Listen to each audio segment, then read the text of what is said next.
we're going to start by talking about the core competencies. All right. What were some takeaways? What are you looking to, take from there to start, digging into whatever it may be? And then every 5 minutes, we're going to send you an announcement with the next topic. Okay. So we'll see you in a couple.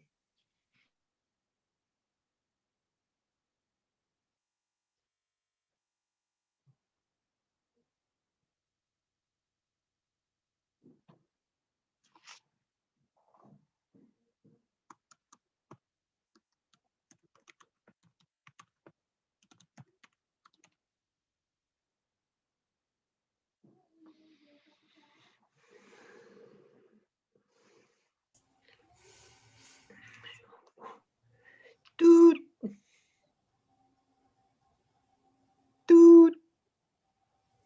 When you're talking on the phone, dude, and there's that, dude, dude. Hi, this is Sandra speaking. How may I help you, dude?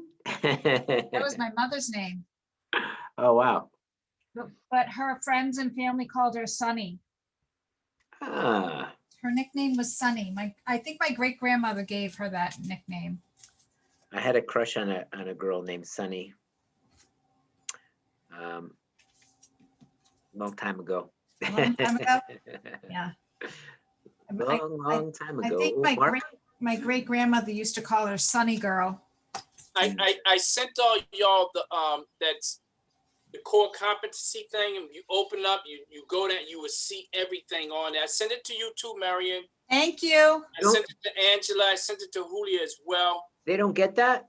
No, I don't think that's in the reference. So I'm when they come in, I'm gonna put it in their Chat and tell them to download it now, and it explains everything.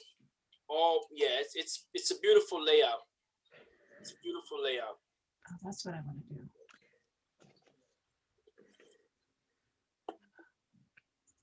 Kim's gonna be teaching the class on that next time I go back to Moore.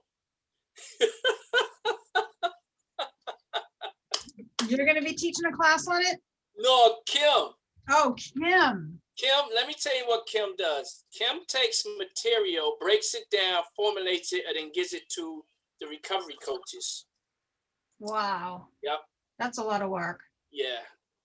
Well, she's doing what a supervisor is supposed to do. When you got a group of recovery coaches, it's professional development. And that's what they're supposed to, taking you back into the RCA. If people have difficulty, let's work that out. Role play. She does all that.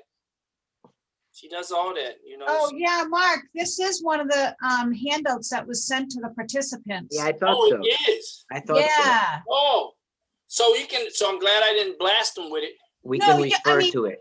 Even if you put it in the chat, it's fine, but they received it in their handout email. Okay. Okay. Can you send that, this is an idea. When you send those out to everyone, Marion, if you can add the trainers on that as well. Oh yeah, I usually do. I usually add you into the event and send you the same email that they're getting. Mm-hmm. I must have forgotten. I will definitely do that. I know I've done it in the past. Oh, Marion, perfect. This came. Oh, you got it?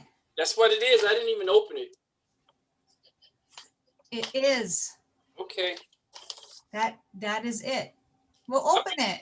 I'm used to bigger packages though. But I'll settle for this. Oh, Mark. I was waiting for that. I'll settle for this. Open it. You're spoiled. I know. I can't help it. You can't help it. I can't help it. I can help it. I can help you with that. I know you can. I know you can. Either way, I can help you with that. I know. I appreciate that. Either end of the spectrum. Yeah, absolutely. Now, Marion, they should put a lot of tape on this. I didn't do that. That's the printer. I sent them the label and he shipped it. As a matter of fact, he reminded me, I wanted to track Scott's package. Yeah, it tells you, good gracious, this thing is, ooh. I'll have to let Aaron know. I'll tell him it was like getting into Fort Knox. Yeah, this is an exercise. I hear him. That might not be hard depending on who you are. That's true. That's true. Saying.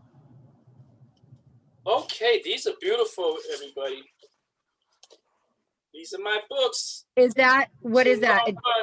Oh, Diction 101. Yep. Yeah, Scott. I'm gonna send them out to everybody. I just had to get those out to Mark and Scott. So these are, what is this? These are, so one is the, Public model of addiction. so that there are two books to the, so we have two. One's a TOT and one's a, Ah, Oh, isn't that's what I asked him to send you. they both say participant workbooks. What? Wait, show me. You got two of those? Yep, participant workbook. See? Did he send the TOT? Participant workbook. You see? Yeah, did he send the TOT? No? What?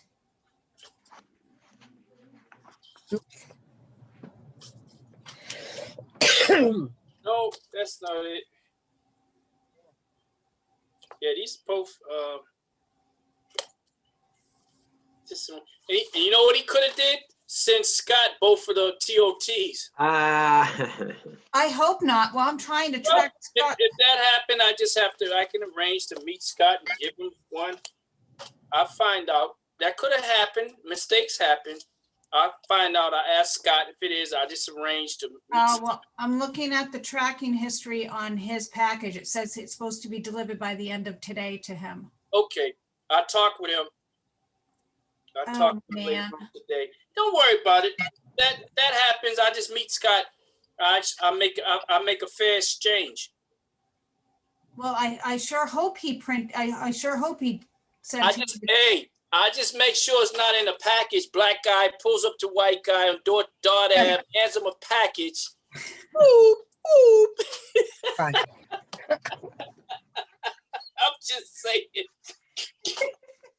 And Scott sitting there arguing with the police. Oh my What are God. you doing? We work together. It's a freaking addiction. 101. Oh my God, I can imagine. So, all right, well, I sure hope that if he sent him two workbooks, I asked him to print two and send you each one package. Marion, I hope he did do that. That way, Well, I hope he made that honest mistake, and it's just a hop, skip, and a jump for me to get that from Scott. That is I'm gonna call him, because if he didn't, I'm gonna have to ship another air bill and have him ship out the TOT today. Well, he probably don't know if he don't know. He doesn't know. We won't know till I talk to Scott. And Scott won't know until the end of today. I don't, why is his taking so much longer to get to him? I think it just says by the end of the day, it might already be on his porch. They say that to give the driver time, and sometime it will come sooner. But you can track it. If he tracks it, he can. I have the Oh, you have the tracking order too. Okay. Oh yeah, and it's not giving me any detail. It's just saying that it all it's saying across the top is by the end of the day. It doesn't have any detail. Yeah. Some of them have a breakdown of the detail. Yeah, I think because of all this COVID been going on too, they've been. I've noticed that. So it's probably, yeah. You know, there's COVID. Oh, Paul, I got your letter. Oh, I got your letter. Yep. first one or second one? I didn't even check the date. Then, That's a good thing. Let me check. Oh, you know what? I sent you a thing that Bob created. Yeah, it's like a postcard. That's the first one. choice recovery coaching, right? All right, here we go. One more blast for our peoples. I'm so grateful it's Friday. This month has been brutal. 1, 2, 3. It's been going. I'm like April 1st. April what? Right? It's been a tough month. Ooh.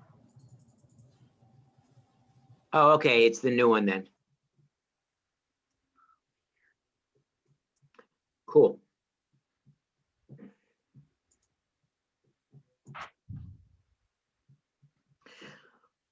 Well, it has been an honor working with you all as usual. My God, yes. It's good to be back. You're muted, Mark. It's good to be back. There's no training next week, right? No, not that I know of. Marion, I don't have no training next week, right? No, I don't think so. No, no. You are scheduled on the 9th. Oh, so the week, okay. Whoo, there's so Oh, sorry, much. no, the 8th. Yeah, I mean, Hey, oh my God, wait, stop. Me, The 7th. stop. No, the 9th. I'm sorry, it's the 9th. Addictions 101 is on the 9th. yeah, but it's something on the 7th too with Angela. April The 7th. ATR, Yes, that's the 7th. that's the 7th. Yes, and I need your response for the 12th and the 14th. I sent you an email. I need you to respond to that, please, for ethics and multiple pathways with Okay, Alex. I respond. Because I have to get those brochures. I would like to get those brochures out today. I'm just gonna, you're good with those dates, right? Problem 14th, I believe so. I gotta check. Let's see here. Oof. Let me see.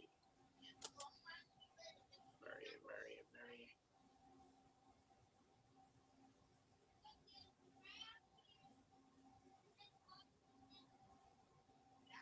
Okay, where is Miss Marianne? Marianne. Life is all a dream.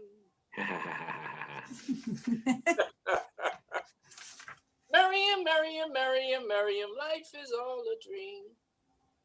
Let me find you. Oh, I'm just gonna put this. You all right, Kim? I'm tired.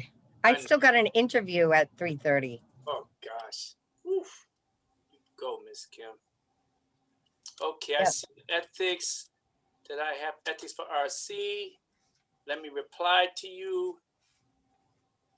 Does that both of them or did I do them separate? I can't Hello, remember. Mark and Alex. That's all I see. So let me reply.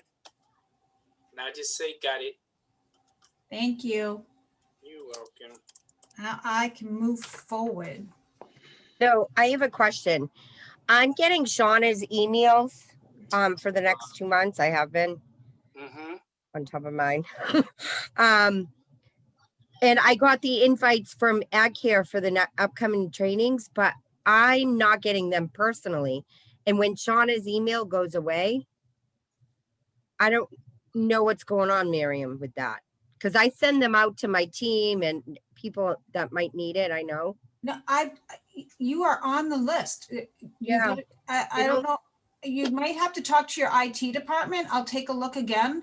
Okay. I've fixed this and checked it so many times. You're on the list. Hold on. Hold on. Maybe it went to junk. I didn't look in junk. If it's gone to the spam, but I'm gonna go in and check right now. Nope. If it's gone to your junk folder, then you have to talk to your IT department about making it a safe sender from CVent or accepting it, but let me go in and check. Yeah, no, it's not in spam. I know we've had this conversation several times and I've checked it and double checked it and you should be getting all of them. Strange. I have had problems though, so. You are on all the mailing lists, so I don't know why you're Weird. not getting them. That's weird. I'm looking under your profile now. Yeah, I wonder why I got Shauna's. And I I'm don't- grateful I got Shauna's I because don't then I know. could send it out. It's going to your work and your Yahoo. Didn't get it in Yahoo either. I don't know what to say because they're going. That makes me nervous. I have your more email for your primary, and I have the, your email 89, your name 89 at yahoo.com in the CC field. So I don't know why and you didn't opt out of it. Well, let me double check that. I hope I didn't. Nope, you're not opted out.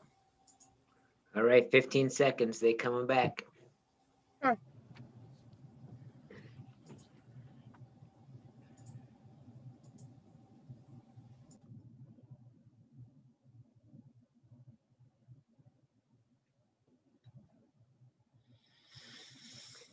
Welcome back. All right. So getting ready to finish it off. We are going to head over to the, here we go. And module D, the learning objectives for today. Understand how power and privilege manifest and play out, as well as the degree to which they do harm. Develop the capacity to recognize or articulate DEI principles, demonstrate allyship, and positively impact workplace development. We're going to articulate the necessity for self-care. And as Julia says, at least we'll talk about it here, right? And we're going to apply the skills learned to real practice-based scenarios. Okay. Any thoughts as we wind down these last few pieces? I noticed they've been changing the name from DEI to EDI. EDI. Because the next training is called that. And I just actually watched a thing on it. Equity is the first thing they want to say, not diversity. And the reason, Paul, they were saying that is because they said you can't have diversity without equity first. So they want to emphasize. And I think in that video of YouTube we watched, what was it? The woman. Yes, the woman. And she was going into that, explaining what that looked like, how she would let diversity, she invite everybody to her house, you know, but Yep. you get into an organization that can be diversified, but then they begin to treat people differently. There's no equity going on. Right on. Yeah, and there's actually been some pushback actually in a couple of other groups that I've participated in, where various people, both Caucasian and Black folks, have mentioned that, you know, just the idea of diversity in itself is already kind of creating a little bit of a separation, you know. So that was really interesting, you know, and that opened me up to a whole, like, wow, okay, that's yeah, you know. She was great, Paul, in explaining, like, you know, how that's the catchphrase, you know, one of them, but our organization believes in diversity. Well, thank you very much. That means that really doesn't mean a lot. We believe in that. Okay, so you have a belief, and the equity is putting systems in place to make that a reality, right? So she said we're all shooting for the wrong thing. Diversity isn't the goal. Equity is. She did a beautiful job of it. And we, you know, we mentioned it earlier. A few folks have mentioned, in our organizations, and, you know, we're hearing it more in this, but them saying it is one thing, you know, that's kind of part of like the norm now. Oh, look, this is where that's going. We better say this, but then really doing it and having it reflect in your work is a whole other story, right? So, so this goes right into the next piece, understanding power and privilege. Okay. So can you recall, you know, the last time you might have been in a power group? Who here has been in a power group? In a group that had power? Can you give me a definition? Because I'm not quite understanding that.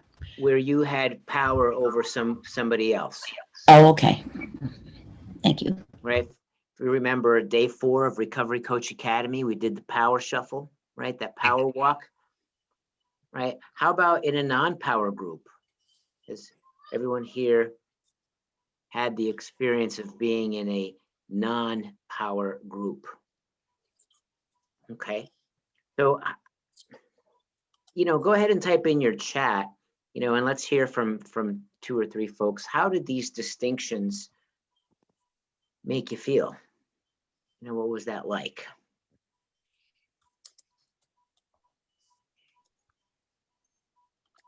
So go ahead and use the chat, or let's hear from someone. Distinction between being in a power group and a non-power group. Sad. Included or excluded. Sad. Less than. Lonely. Humiliated. Huh.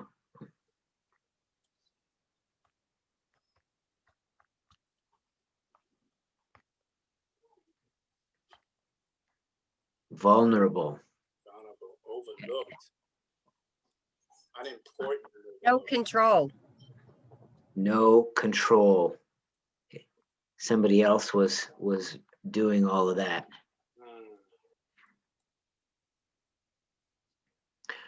Unimportant and overlooked. Now, really, and did we even choose that? Maybe there was some choices that led us in that situation somehow, or maybe, and then all of a sudden I didn't choose this, right? Or the opposite. You might have chosen one thing thinking, it was presented in one way, and then it was a whole other thing, right?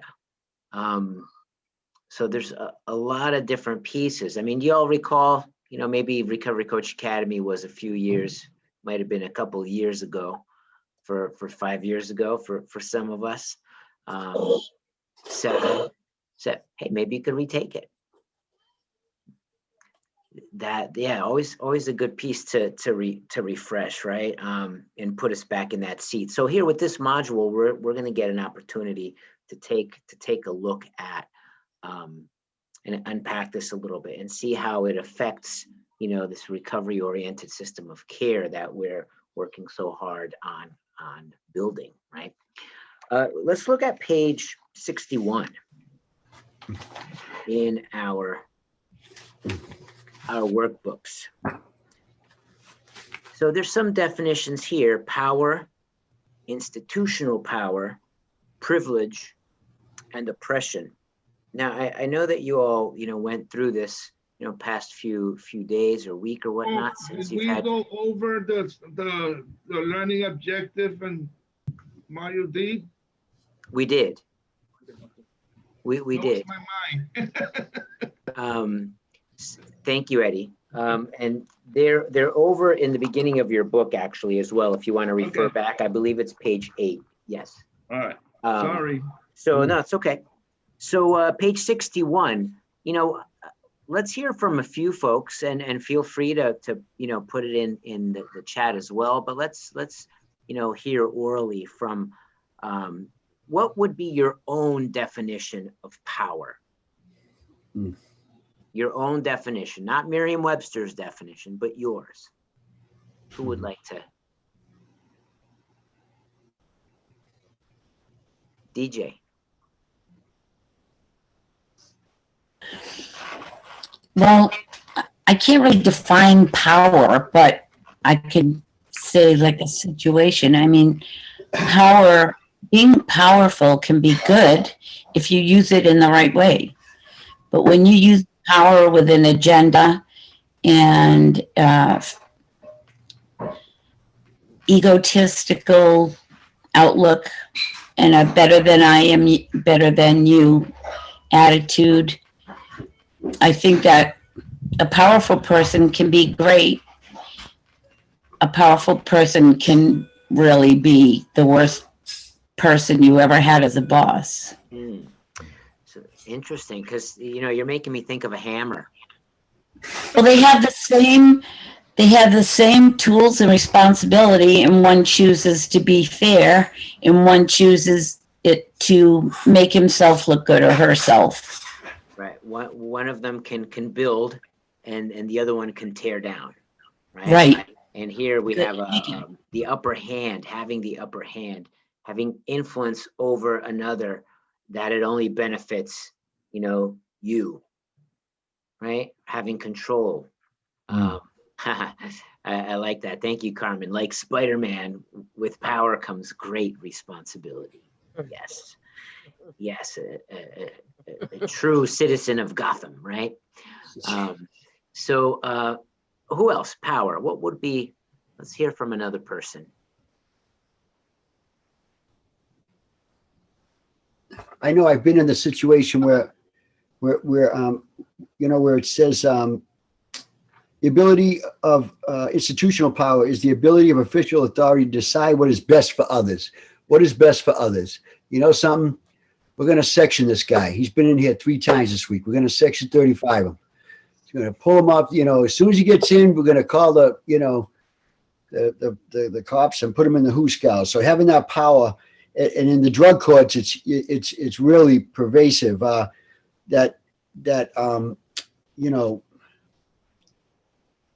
Ability to decide who will have access to resources.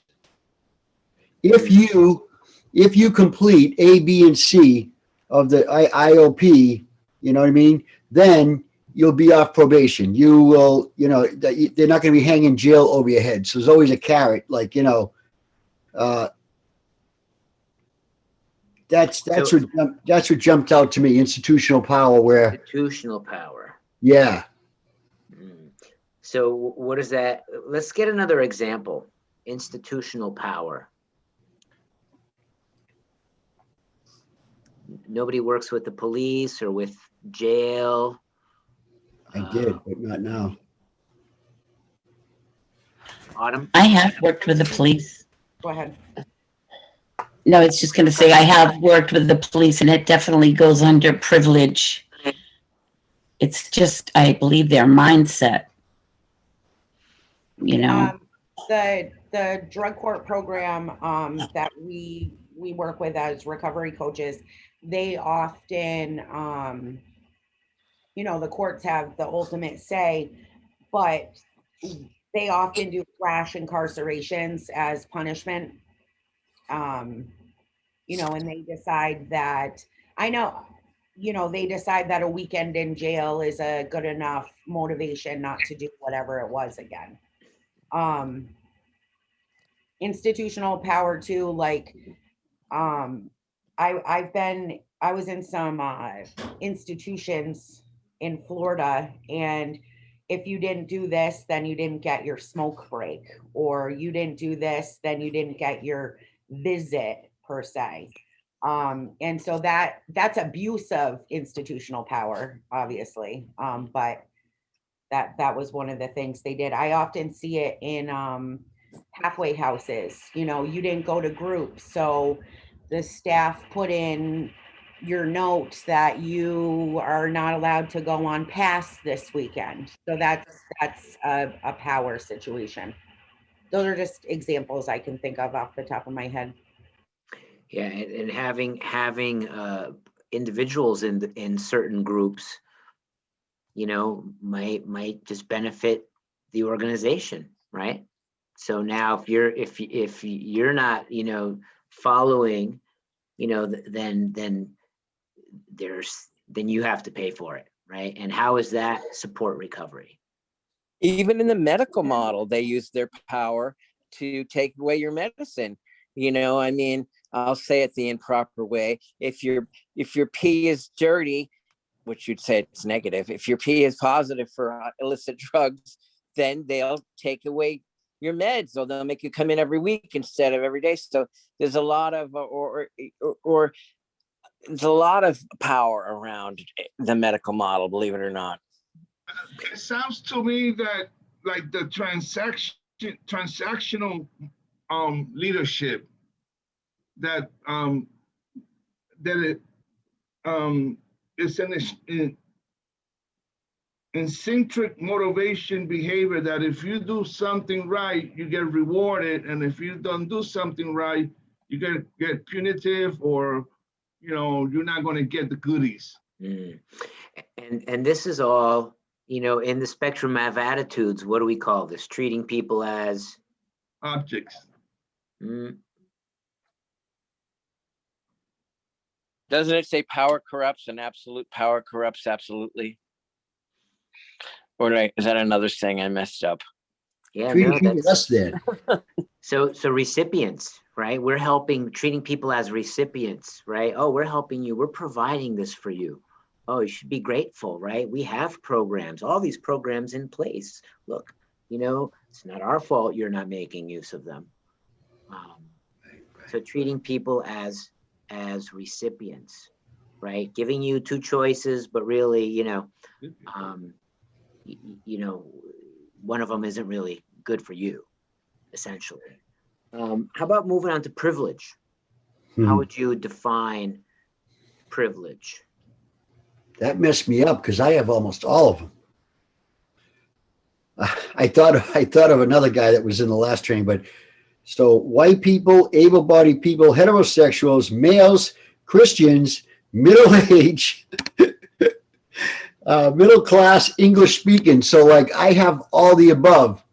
So as I was reading this, I started to sink lower in my chair, that, and this is what they call just, I'm not even mindful of it, right? I'm not even mindful of the innate privileges that I have, being white. I don't even think about it because it's always been there, right? And only through trainings like this do I even take a look at it,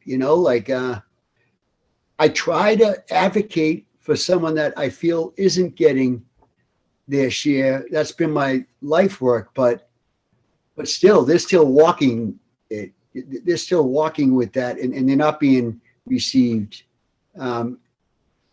equally like I would. But is it really a privilege at times when others are saying you're privileged, right?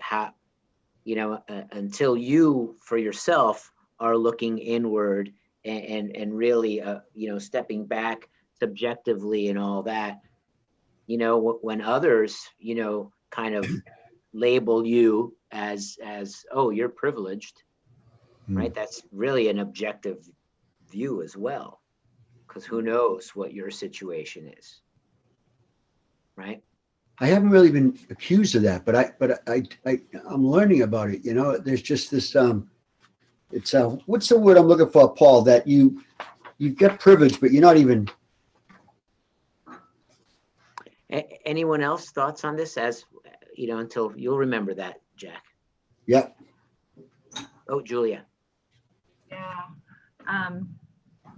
This is where that self-reflection and seeing these biases we don't even realize we have. We had a guest speaker on our health equities, our committee meeting, and I'm not sure if I mentioned it before, but she said that your experience on the ride to school on the bus was a lot different than mine, just because of our skin color.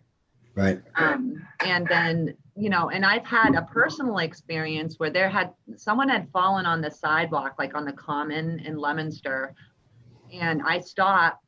The little guy was bleeding, and so I stopped to help him, right? And another girl came along to help, and I said, can I help you with this? And she says, I'm not even going to talk to you. You're white. So it was automatically that, it can go both ways, right? Like we can be treated a certain kind of way because of our religious preference or because of our skin color as well. And I'm not trying to be any sort of way, but it's like, that was my personal experience that actually happened. So I kind of walked away feeling defeated, like, okay, so I can't help because I'm white. So I can just imagine being in someone else's shoes, right? But that personal reflection on our own biases, like, I'm so grateful for that being brought to light too. and talking about it. Yes, Michael. Yes, when I hear that word privilege, I kind of hear or associate that word with entitlement. Almost like they're entitled, or individuals are entitled, where I might not be entitled to the same treatment. Right. Because of the privilege they might have and I might not have. And it could be multiple things that entitles an individual or gives them privilege. And that's making me think of what you all were speaking of earlier today, the ego, right? As well. My ego is not my amigo. No, amigo, cierto. So, Ego, not my amigo. how about the last one, oppression? Jesus. Talk about it. There's so many ways of oppression that it's insidious. It's in our media. It's in the way we fund schools and where we fund schools. It's pervasive in every society in the United States. And it's going to be a battle changing things for other people to not be oppressed, and for people to admit that there is a form of oppression, because when you are not oppressed, you're afraid that somebody's going to get more than you. Yep. And, you know, when people aren't corrected on their remarks or ignorance or ineducation or sensitivity to other people, and then it gets rampant, because I've been in a lot of places with white people who do not know that I am in an interracial marriage and my children are biracial. And the comments that they've actually made, not knowing, and I just appalled, but also gave me an opportunity to say, really? You know? It's just, that's a very tender spot in my heart because of, you know, because of my children in school and stuff, because they were too white to hang around with the kids of color, and they were too brown to hang around with the kids that are white, and they came home and, you know, told me that. But I used to collect media things. That one of the ways media enforces oppression is by fucking with our heads, pretty much. So I don't know if you can see this well, but I always had this picture of this. Can you see it? Oh, wow. So now you are a person who hasn't been exposed to any type of things, and you just look and saying whatever, but when in the back of your head, because it's almost kind of subliminal, all these media presentations, there's a trick to all of their advertising. So that is just really perfect, because the next piece, you know, going from speaking of power, privilege, oppression, having power and not having power, and the media, let's take a look at this. What is this, folks? Oh, that's January 6th. On one side, on which side? On the left. On the left. And what's on the right side? The Black Lives Matter movement march. Yeah. Yep. No security, armed forces. This is factual today. Oh yeah, we saw it live, man. Today. So, you know, that's a powerful illustration. I really like that. Bet. But how can there be any of this? We have a DEI group in our community, Right. right?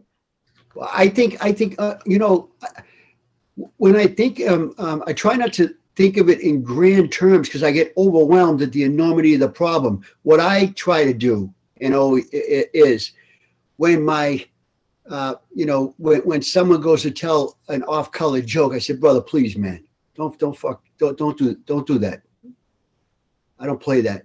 So calling it out when it happens, voting, speaking my mind about my beliefs openly and unashamedly, and so I would have transgender folks in the drop-in center. I went out of my way to, you know, to be around them because I knew how uncomfortable they felt in a group of heterosexual guys. So I gave them attention, like so I try to be a part of the solution instead of yeah, because so in the prison community, transgender weren't really looked upon as I heard a lot of things, let's just say, at the drop-in center. I'm like, listen, guys, if you can't come with love, you got to bounce today, man. Like, listen, this person is just as much a part of this community as you are, you know? So speaking out against it when I see it, not like just going along to get along, being honest that I walk down the street with my brothers, you know, and you know, and see people, I'm walking down the street with my friends and I see people cross the street when we're coming. They're not crossing the street because Jackson coming, right? Right. So seeing it, calling it out. So in looking at the different two pictures, I know I brought them down so we could all see each other. Why do we feel the response was so different?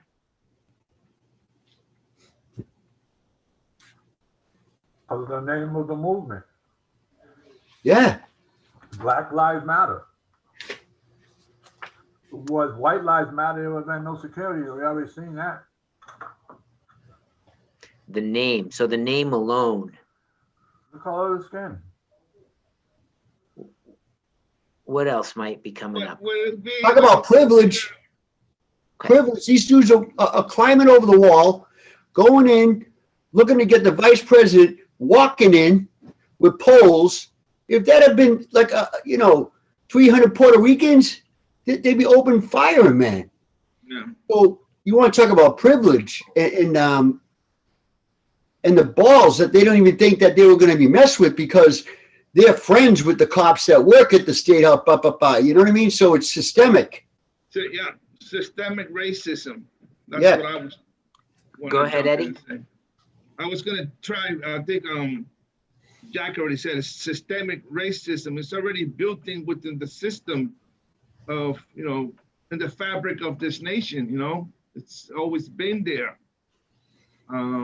We've done some improvement, but it's still there. No. And when you have the leader of the free world at the time, President Trump, who was spitting out so awful language, Hateful shit. that was perceived as people were hearing it from him, saying it's okay that we go do what we got to do because we're being told to go do what we want to do. So now as recovery coaches and recovery coach supervisors, how, you know, the question on the bottom of page 62, how do power, privilege, and oppression impact our relationships and responsibilities? Maybe somebody who hasn't shared yet this afternoon. Yeah, because I haven't stopped talking.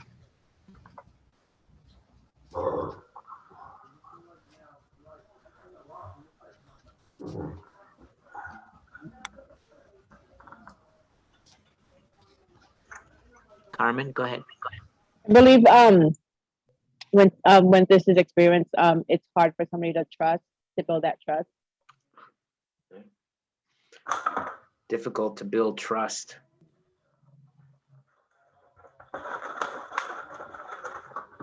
Autumn?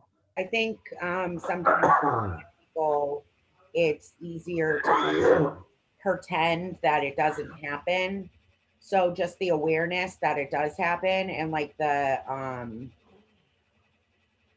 you know, so being a white woman, right? Like my skin color, and coming, you know, I went to private school as a kid, and my parents are still married, and we lived in a beautiful home, and you know, so all of those things are privileges, right? And so I could put a blinder on and be like, you know, privilege, what do you mean privilege? You know, but to acknowledge that it happens, like just like with being in recovery, you had to admit there was some sort of problem before you could work on fixing it.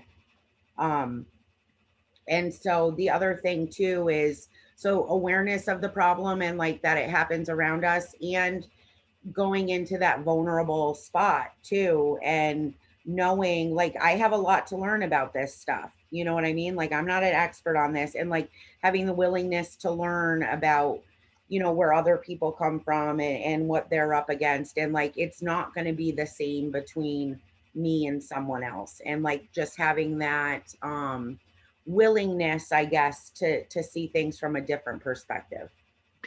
And that alone creates that connection, you know, which supports the trust, right? And how do we now, you know, embrace folks, you know, even when they're, you know, they might be, you know, discriminatory against us, right? You know, I've been, you know, I speak a couple of languages, you know, however good or bad, and I understand, you know, what people say sometimes in other languages when I'm present, you know, about me, or they're talking about others, and if, you know, I say something, now all of a sudden, you know, then they jump on me because they're uncomfortable with this piece, you know, all of a sudden, wait, you don't belong now, right? We thought you belonged, but you're, you know, talking, you know, going against us or whatnot. And it's that defense. And really, it's like, no, it's not about, you know, being against anyone. We're, you know, we got to be in this space together. And if not, then, you know, I can remove myself, you know, or we can take a step back. But, you know, I would love to move forward. So, so this is a piece that really, you know, it'll take a couple of years, you know, for some of us to unpack this stuff, you know, and more experiences and more advocacy and more just education and inviting people in, you know. So that's actually this morning, I'll tell a real quick story.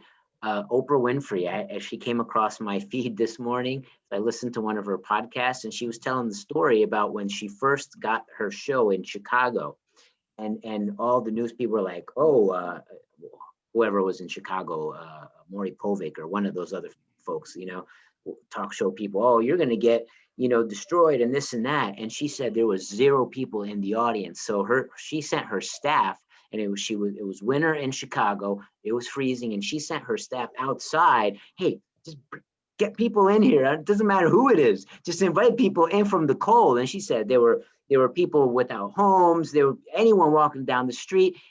And all of a sudden she had an audience, and it was an instant success.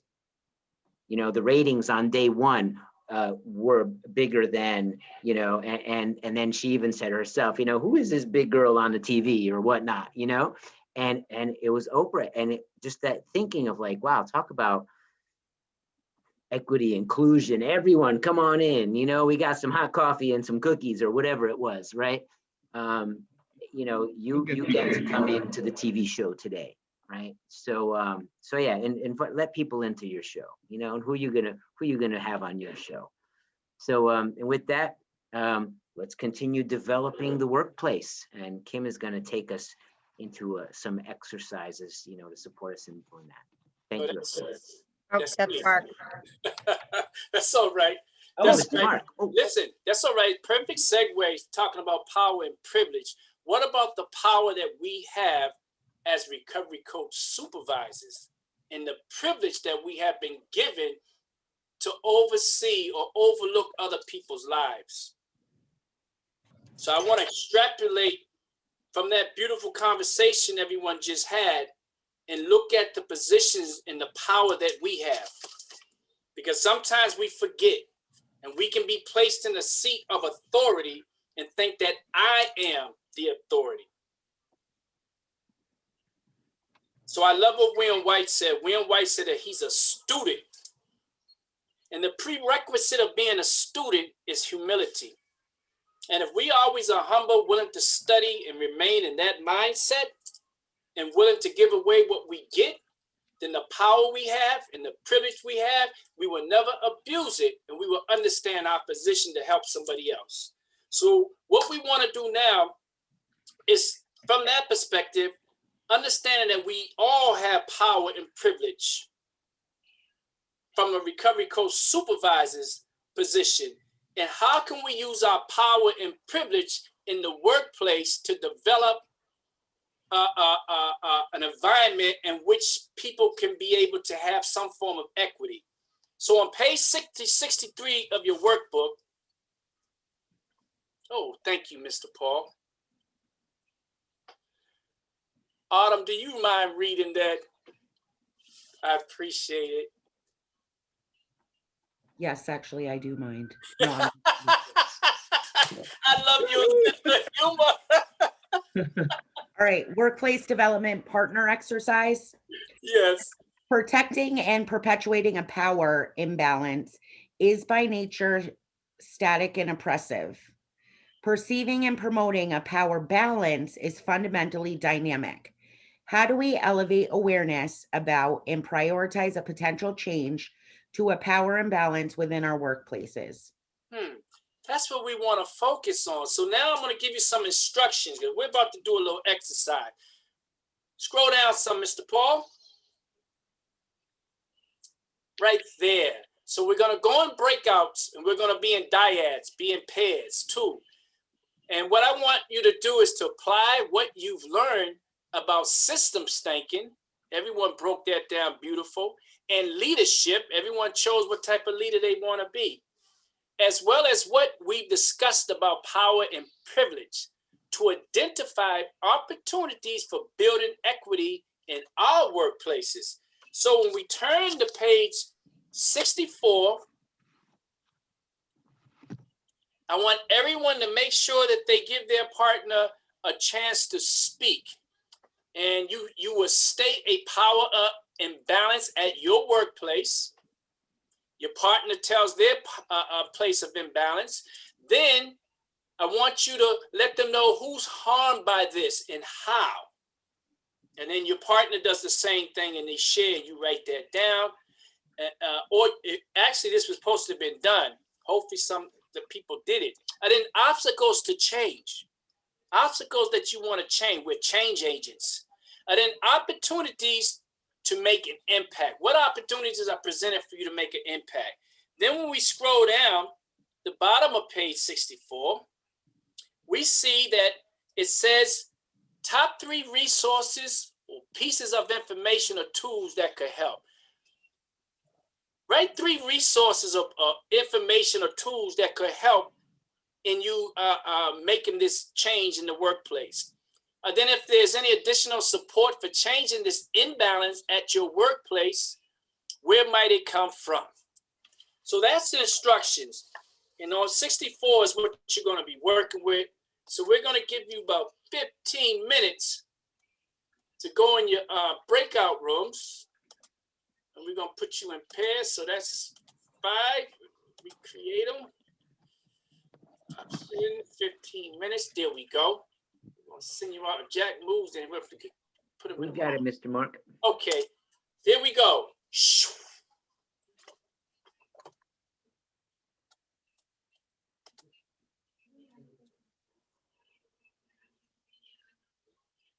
Were you doing that? I was putting it together. You were putting it together too. Yeah. I sure was. Let me bring Kim back. We have it's like one of those cars with the 2 steering wheels with the the training driver training, and it has the steering wheel on both sides and the brake. Oh yeah, I remember those. Oh, sorry. Are there only 2 people in each breakout? Yes. Yes. Carmen needs someone. I was paired up with her. I know, Paul. Where's Jack? Let me send Jack over there. Then what room was that? Or 5, Autumn. right? Autumn, No, room 4. 1. No, it's 4. Yeah, but we got to send, oh, I Jack don't is know there. what room I was in, but it was just You was Carmen in and I. 4. Room 1 has 3 people. Oh, Sarah. No. Sarah, I'm going to move somebody to room 3. There we go. Did you do it? No, to room 2. Uh-oh. Hold on. Yeah. Sorry. No. Okay, but Angela's in there with someone. Let me do it. Oh, Here we go. You know what? I was Right. in room 4. Here you go. No, we got it. It's all We straight. got it. Yeah, so here, they're jumping from place to place.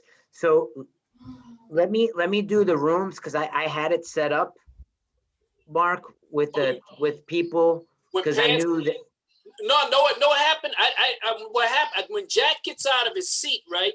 Anytime somebody moves, if they're in front of it, it's gonna Oh, change right. the name. And then when they come back, so it mixes stuff up. That's when I said, "Oh, Jack done got up," but I already had pushed it. Should have waited for you. No, that's Yeah, I if I had waited for you, it unmuted wouldn't myself happen. to ask. So I can man it from Okay. here, just because they're gonna be like, Hey, whoa, what happened? I hijacked the plane, Paul. I apologize. Hey, Mark, Whoa. you and I should connect for a few minutes offline, okay? Yes, ma'am. Whenever. I mean, if you're available Yes, ma'am. after this, it's not going to take long. Yes, ma'am. Whatever Marion said. It's miss, not ma'am. There you northerners go. You're aging me. Ma'am? No, ma'am is a form of endearment, regardless of how old someone is. Even if a little girl's a little girl, you say, yes, ma'am, to them. It's courteous. It's just being courteous. And Kim is doing Okay. ethics. It's a Right, southern Kim? thing. Okay, all right. Then you're forgiven. Yeah, northern always say, oh, don't say that. I'm not old. Oh, y'all don't get it. Not for old. It's gonna be funny when they come back. They're gonna be like, what happened? I was teleported elsewhere. When you were snatching them out of rooms. Yeah. And then we could say, well, that was the Enterprise. Yes. Okay, it's 1:35. We got to 3. We got 2 more modules after this one. So this is only a 30-minute module. After this should be an hour and 20. So technically at 1:50. No, hour and 20. Okay. Yes. So they should be back this 11 minutes. 11 more minutes. Okay. 11 minutes. Who's wrapping up? I am. Yeah. Okay. I mean, you can That's wrap so it up if you funny. want. I'm good. I'm digesting. That was probably my favorite piece out of this. The power and privilege. I really like that. I'm digesting right now, so it's going to take a minute. That was great, though. Paul wanted Dennis. Dennis said, I'm not going, but I know. I love the example of Oprah. That was fantastic. yeah, that story. I literally listened to it this morning and it was awesome. That was good God. to hear that. Yeah, it was God. Absolutely. God. He God. blessed you. He dropped something in your life. He said, Yes. son, you're going to need this. Boom. And the part of the story is when she got in the color purple. Like she read the book and she loved it so much that she got books for her whole staff, right? And then when there was she said she found out about the movie or whatever. She says, that's my part. I have to get that part, right? That's my part. And then when she went for the audition, she said that her partner in the movie, the character in the movie that was her partner, his name was Harpo. Yeah, Harpo, which is Oprah backwards. Right. And that's the name of her company is Harpo Productions, right? Yes. but the name, and she was like, oh my God, this is my thing. Oh, and then she didn't get it at first, because they were like, you don't have any experience. Who do there is so-and-so, like some big actress, was gonna get it. And she said, I had to do everything in my power, to just accept that and to let go and to really wish well for her and for the movie to be the best that it could be, because the story was so powerful, and then one day she got like months later, she got a call from Steven Spielberg, and Steven Spielberg said something, oh, I heard you were on the Fat Farm, or something like that, I'm paraphrasing, I heard you because you was on the Fat Farm. And she was like, and it has a meaning. There was something actually that she referred to as the Fat Farm, and then he said, well, you better not lose a pound, or else you might lose this gig, this role, So she was like, I stopped at Dairy Queen on the way. But literally, that's what he said to her. He said, I heard you were on the Fat Farm or something like that. And then that part, she ain't stopped. She been at the dairy farm ever since. Do you want to know something? Someone I went to high school with, David, works for Steven Spielberg. Oh, wow. He's he's an extraordinarily gifted artist. So he does all the creative computer arts. I don't know what you would call it. What's that? Something design? Yeah. He probably knows the Zoom pretty good. He could do Breakout I'm Rooms, sure. David Nicholson. With his eyes shut. David Nicholson. Send him a blast out. Make sure your partners are sharing. Ooh, your partners are sharing. We're almost done. Oh my God, my first one's down. I did it. One more. Yay. Ooh. Now we got to get Miriam to get me in the second one.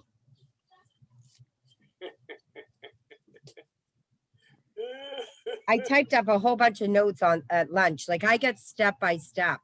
How you guys are doing it? Yeah. So like I can just like let it marinate, the procedure.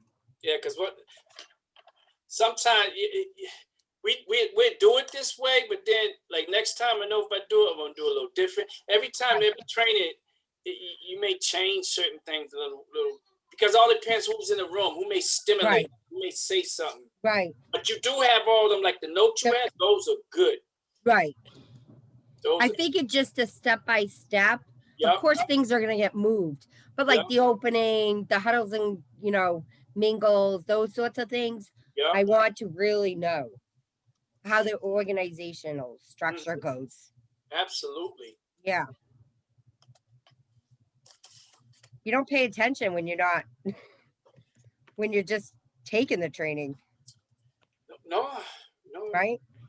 Yes. Yeah. I mean, I've been in thousands of these. I don't remember. I got notes on this when I took it with Plan. I said, man, I'm not digging through my boxes. I got my stuff. It's in here. I'll come across it. Right. I got notes from all the trainings I keep. Oh. Yeah. I'd love to see those. Yeah. I got boxes of stuff. Yeah. Right. I'm always taking some. Jim Warfel said he said, Mark, when you're with somebody, you hear something, you like it, steal it. I said, well, Jim, I said, I don't think I can steal from anybody. I said, but I will borrow it from. So he just started laughing. But he was just explaining to me, because facilitation, it's a lifelong thing. You're always learning different things to engage with storytelling, because he's a storyteller. That's how he keeps it moving. Speaking of storytelling, I saw on Facebook, Megan is doing a free storytelling in April is it at Seacrest? You know something? Oh, I need to put that down. She sent it to me. Can you send that to me? Because I'm going to ask Dawn if we could go to that. It's free. Well, why shouldn't you be able to not go to? Well, it's during work, and that could be, you know what I mean? Well, he may also say, well, she's gonna actually give one to us. So don't. Well, you can ask them, but Are they connected yet though? yeah, that's Okay. etched in stone. So I don't want to screw that up for her. Yeah, we just haven't given a No, date. no. I would, It's either gonna, I think it's most likely will be in May. okay. May could Yeah. be in June. But yeah. Yeah, I want her to have set that. it up. If we set it went, up. then we wouldn't have her. Yeah, and we have Megan all to ourselves. Right. You don't get no better than that. You don't have to share with nobody. It'd be for us, tailored for us. And that's what she did. She's tailoring it specifically for more. That's great. Yeah. That's how Dawn hooked it up with her. Because she can do that. Yeah. So we're gonna be all right. Bree's probably finishing up her. Woo. Right? Yes. I can't wait to hear. Woo. God's got it. God definitely has it. God's got it. He definitely does. You know, it's almost there. Yep. Almost there. Yeah. Now just finding her a place to live once they give her the offer. Yeah. We'll work on that. Gotta see what happens first. Then go right, get right on it. Get right on it. Bad part, she doesn't drive. We'll get her there. Oh my God. She gonna want to drive out here. Yeah. Well, at least it's a less. She don't have no expenses. That's true. Yeah, that's the one less thing you got to worry about. Right. Mm-hmm. How long do they have? They're 15. They should be coming back, Mr. Paul. And then all I'm doing is they're gonna report out the top 3.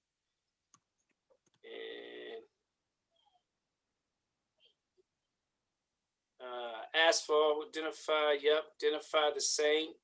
If they hear something that's the same, I'll have them put their thumb up.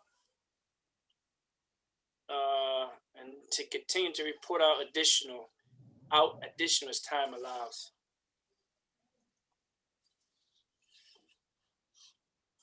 So it's basically for them the resources and things that they can use to make a difference in their workplace.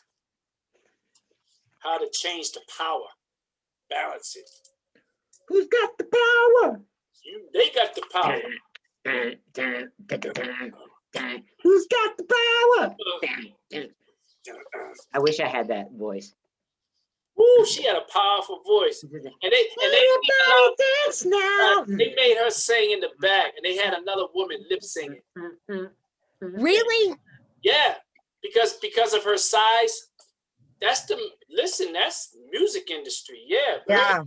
They're very prejudiced when it comes to looks. They want to look. There's a lot of people who sing if they're a certain size, they sung in the back. They're in the back, and they got some other girl out front on the video. Until you establish, there's a beautiful documentary. Right. There's a beautiful documentary called 20 Feet from Stardom. And it's about all the background singers that you've heard in all your favorite songs who are literally 20 feet from the star in the middle of the stage, in the center. Like Sweet Home Alabama, for example. Like one of the soul sisters that sang, the chorus on Sweet Home Alabama, like she's in that documentary. Paul, when you do that, when you do this piece one day, that can be an analogy you can use showing how imbalanced power was. Because I don't know the history of that, and then how they were able to get power and be placed in a position which brought balance for them. That's powerful. Yeah, I mean, they're incredibly respected by the artists. The artists adore them, Absolutely. Like the lady in the back of the Rolling Stones, the Speak of the Devil song and whatnot. I like to hear that. Here we go, popping back. Pop, pop, pop, pop. Here we go. Yes. How did that feel getting snatched out of a room and placed in another room, didn't know what was going on? Hey, Autumn, that was power. I thought Autumn complained that she didn't want to be with me. we see some imbalance, so we had to bring it back and balance it. Okay. You were let's making it see. equitable. Absolutely. So Jack and Paul, what top resources? And Well- before I start, this is what I want. If any of y'all hear anybody say the same thing that you had as a resource, information, and tool, this is what I want you to do. I want you to put a thumbs up so we can know that one has been already covered. And then you don't have to cover that one. Check it off on your book so it doesn't have to be covered, because we look for something new as we go on, all right? Right on. Great. So, where were we at? Jack and Paul.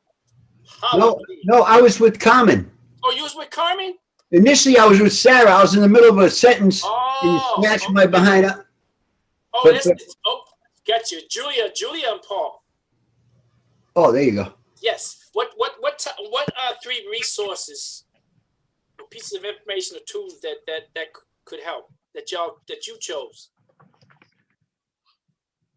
We didn't get there. But I can tell you Okay, three great. resources that we can use.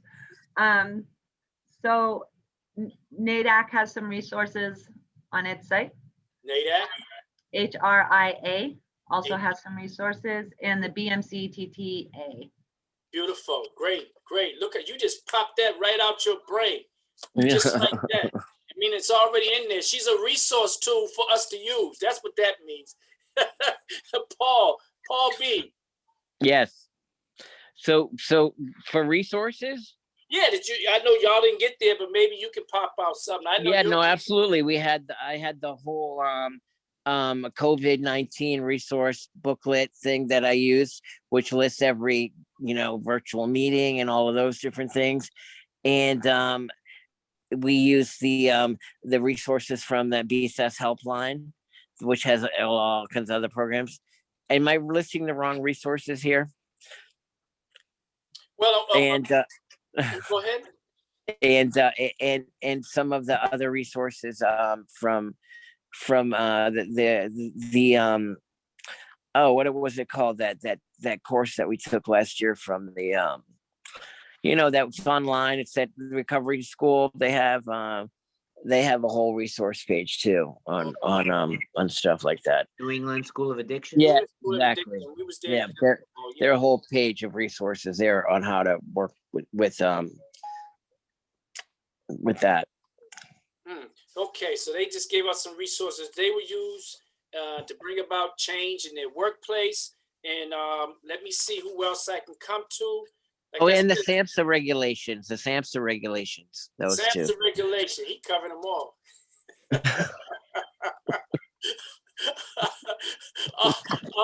Autumn and Sarah, was there any resources or tools that you came up with that could help? Oh, no, they said all ours. Yeah. Oh, wow, beautiful. No, okay. The only one I thought of was IHR. So IHR, we work with IHR and they have different trainings as well.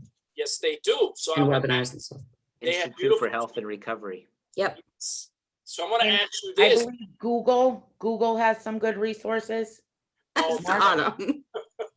all the time, Autumn. The Okay. other one that, Paul, you mentioned Richard Zombeck's Buds with Suds. He also has a resource called the Recovery Binder,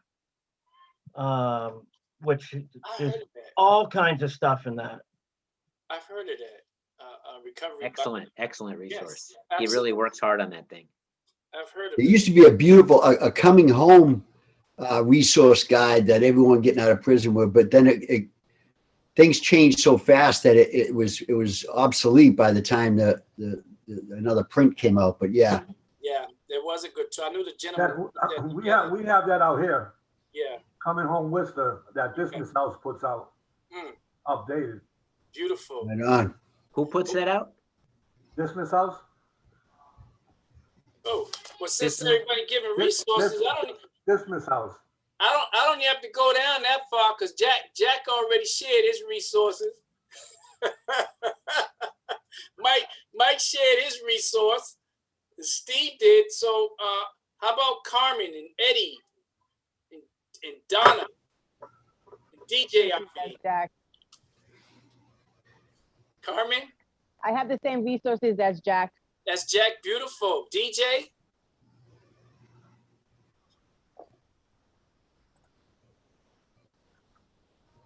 You're on mute, DJ.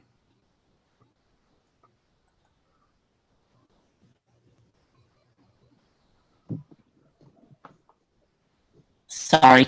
Jack, Eddie and I shared some of the same resources, and ours got more into our mental attitude towards our difficulties. And he gave me a good example about, see, I let my emotions get to me, and that's something I have to work on. And because I find when I do that too, I'm not fully paying attention because I'm thinking about how I want to kill somebody and I can't do that. But we used our peer supervisors, and in my case, my peers. But one of the things I did that if you have, when you have a power imbalance that is not going to get better, say it's your director for myself, and seeing that things were never going to get better, I spared myself the humility of staying and keep going through that childish crap by leaving. But the opportunity that I got out of that, I'm cooperating with a bunch of other people to start our own center. If you don't like what you're reading, then write your own book, sort of. DJ, DJ just threw a monkey wrench in his whole module. I'm sorry. No, that monkey wrench is a tool, right? The reason I'm saying that is because this is about workplace development. We see imbalance in the workplace and what we can do, and the resources and tools, the information we can use to bring balance. But if an agency is static, which means it's fixed, how it is, and the top level is always going to be like that, and that you didn't try every means possible, and they've been like that for years. I normally tell people that when we don't like what someone's doing at their agency, and we're not able to abide by their rules because that is their agency, that is their organization. Sometimes you do have to move on to another place because static can also be oppressive, as the definition we read, and it can be oppressive to you. And people have done that and moved on and then created things for themselves. That has happened. So there has been times, Mark, where I say, something, this is their way of being, but I'm in their house. Yeah. I.e. the courthouse, so is it more important, would I rather be right or happy? Is it more important that I help the people that are coming through there that never had help before? They just gave them a list and threw them out in the snow, like, go on, here's your list. So is it more important that I help them and don't get caught up in my beliefs about their system, because this is more, so sometimes I've had to go along to get along. I hate to say that because I'm not the kind of guy, but I knew that this is my focus. What am I doing? Why am I doing it? And where is God? You know what I mean? Does this have anything to do with me and my brother right here? No? All right. So I could give a frog's fat ass with their goddamn thing. So as long as you're allowing me to do this here, I can live with it. Absolutely. You know what I mean? It's interesting with Tuck. Let me interject also that I was sharing with DJ that we neglect or undermine that we are our best resources, because sometimes, most of the times, when I'm finding myself in a situation that the powers to be are not going to change, I remind myself of a quote that Theodore Roosevelt said: "Do the best with what you have, with where you are at the moment. And by allowing myself to, okay, how can I do my best with what I have right now and keep a cool head? Because I was also sharing that when a boxer goes into a ring and he lets the other boxer get in his head, he's going to lose because you're not going to think. You're going to react versus respond to your training. If you stick to your training, you know, you might go the 15 rounds, you know, even though you might get your butt kicked, you know. So it's us, we are a resource that if I look at myself that way, then I'll put my critical thinking hat that's going to allow me to figure this out. And I'm going to put an example. When I started a group here at the clinics, at the time, the manager said, if you're going to run a group, you're going to have a social worker in your group, or you're not going to run a group. So I said, okay, this is what I have. So I submitted and I ran with that. And then what I did, I got the support of other supervisors, other people who have more power over this manager to influence her that that's not correct. You know, so right now, my group's a pure 100% recovery coach model. Beautiful. But if I would have just, you know, gotten upset and reacted to it, I would not have accomplished and helped the people that I'm helping today. That is beautiful. Paul, you want to share on that? That's beautiful. So that exactly mimics the Amelia Earhart story, right? Where she said, "Oh, I want to fly," but they said, "Oh no, but you know, you got to go in the back," you know, and talk about, you know, separation and inequity and whatnot. You know, she was a woman, right? So she said, "Oh, no problem," you know, she was all, you know, humble and went along and got a little bit of press, but the next flight she did it herself, right? so that there you go. And really quick, just on what you said just before that, we are the experts of our own experience, right? And our job as coaches is to help people connect with themselves so that then they could connect with their loved ones, their, you know, friends, their, you know, community, their environment, etc., right? Not just connecting them with services. And that's where coaching comes in. Because anybody can give you like, oh, here's the directory resource, right?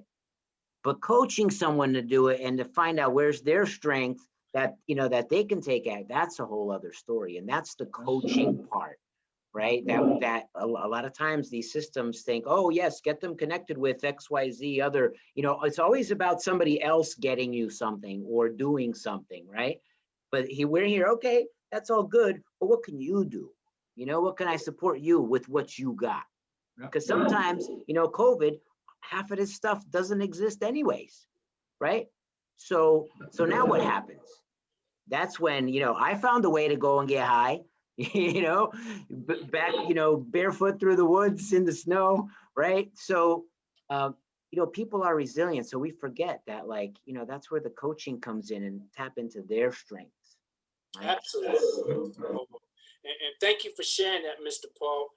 And before I close and pass this on to Ms. Kim, I like what Jack said. Sometimes you're at a place and you know, your hands can be tied no matter what you try to do, but he's making the greatest sacrifice, the greatest good. He's giving of himself to be there for people who would need that help. So I would say it like this from out of scripture: for a time like this, you were there, Jack, when someone else comes along for a time like this, whatever's going on in their life, you are that one for a time like this to assist them and help them to get from one spot to a next spot. But in doing that, there will come a time, because you're there, that the movement would take place and you would be the one leading it for a time like this. I just want you to hold on to that, all right? Yeah. So with that, we're going to move on to Miss Kimberly, a very important awesome. module. Good, good, good. If everyone can turn to page 66 in their books. And up the top of that page, the ethics of self-care and leadership, you will see, oh, Paul's posting it for us. Could I have one volunteer just to answer that question? What protection does the welder use and why? He's using a face mask, gloves, Yeah, apron, yep. and he's using it so sparks and different pieces of metal and things don't hit him in the face and hands and burn his clothes. And the light, they can And the actually, light, yes, Jack. yeah. Yep. And one more question, let's go a little deeper. What is that saying to you about what we need to do to protect ourselves when doing the work?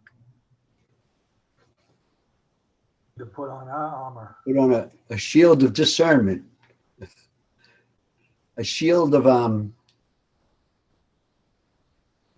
that we don't give all of ourselves, right? That we give love where we can, but we don't empty. In other words, I can't go around emptying my bucket, right? And then I'm empty. I don't have anything to give, right? So does that make sense? I think, yeah. Yeah, absolutely. Thank you. So going to fill up mine before, how am I gonna pass something on that I don't have at the time? And if I get all empty, I'm just bringing the mess to them, not the message. You know what I mean? So I need to constantly feed myself spiritual things, you know? Right. And thank you. It's really important. Oh, Prevent compassion fatigue. passion fatigue. Yes. Yes. And so the next question on that page is, what is the relationship between ethics and self-care? Can I have one person share what they think that is?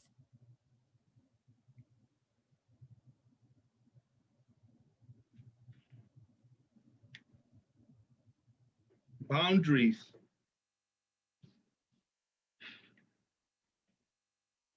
Can you go a little deeper with the boundaries?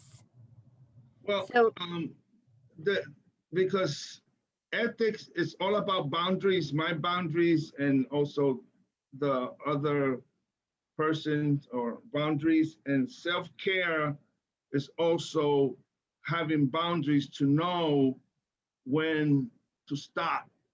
And I think who said something, letting go of the outcome or not holding on to the outcome. Someone shared that last, you know, so that's, I see that as the relationship. I appreciate that so much because it's really important to have boundaries. In terms of context, how does your organization walk the talk with ethics and self-care? Someone else brought it up that it sounds great. It's just like, we believe in diversity. You know what I mean? We have one African-American coach. We've got 18, white people from Charlestown, but we've got, anyway. So, I mean, sometimes it might sound good, but then, they're saying, you've got to take care of yourself. Even a supervisor, Jack, you got to take care of yourself, man, But then they're like, you're going to do the 10-hour Sunday, right? So, you know what I mean? So it's a mixed message. You take care of you, but before you take care of yourself, we need you to cover, this and that. So I realized that, and personally, after 17 years of working in the field, I ended up in McLean's because I didn't do this. I didn't take care of me, right? I came to a really sad place in my life. So I know what it's like to totally put yourself and be so tied up that this was my identity, that when the job went, I went. And I needed help to get back. Without picking up, I was toast, fried. So I know how important it is to take little mini vacation. I go out to my car. I eat my lunch in my car. I don't want to hear the beep. I don't want to hear. So I got to take little vacations. I go outside to breathe because sometimes it can be too daunting in there, I step away, man. Try to take care of me, self-care, you know, before I go back into the fire. You know what I mean? Yeah. Because I feel too comfortable. I feel too comfortable in a psych ward where everything's crazy. I like that, like almost, I don't know. Yeah. So I need to step away, and that's, you know. Yeah. Thank you so much for Jack, for saying that, because one of the biggest examples and learning lessons that I've had as a supervisor is, you know, and after suffering 30 years of addiction, I want to prove myself and I can handle this. And I was working like 15 hours a day on the weekends, and a great supervisor said to me, Kim, how can you role model self-care and talk about it when you're sending emails out at 12 o'clock at night, at 3:30 in the morning, on the weekends, and there is no boundaries and no self-care? Your whole world is this. And you are not being a good, and let's go back to leadership. You are not role modeling or leading the people you are serving, which is the people I supervise, on how to do good self-care. So it took some time for me to like, okay, 5 o'clock, I'm shut off. And on the weekends, I might look just a little bit, but I won't answer anything. And those are role modeling. And we have a responsibility as supervisors and leaders in this field to role model good practices of self-care. Please, Sarah. Sorry, Yeah. I was just gonna No. say, so I supervise one recovery coach right now, and I'm still recovery coaching. My role is gonna be changing soon, but I have a really hard time with self-care, but I also have a hard time with like I never shut my work phone off. Granted, I don't answer it all the time, but like for me, like recovery isn't 9 to 5. And you know, I don't know. I just have a really hard time with that. And like when I have like my personal phone, like I always have my work phone. That's my downfall, I think. But you know, I don't know. That's really hard. It is. I just wanted to share very that. hard, and it's a I'm skill. totally the opposite. 4:30 every day, I turn it off because I have a personal life. I need to take care of myself, and that's just, I do have boundaries in that sense.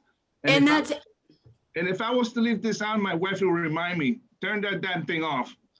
and I always tell the women I work with, like, you know, I'm not available 24 hours a day, you know, but like if they call, leave a message, if it's something like really serious, you know, then like, yes, I'm gonna call them back, you know, or if they shoot me a text and it, you know, but I do have boundaries for sure. But that's just been a really difficult thing for me. Yeah. I get it completely. And also that's the give and take as a supervisor too. There are many times you'll get emergency phone calls.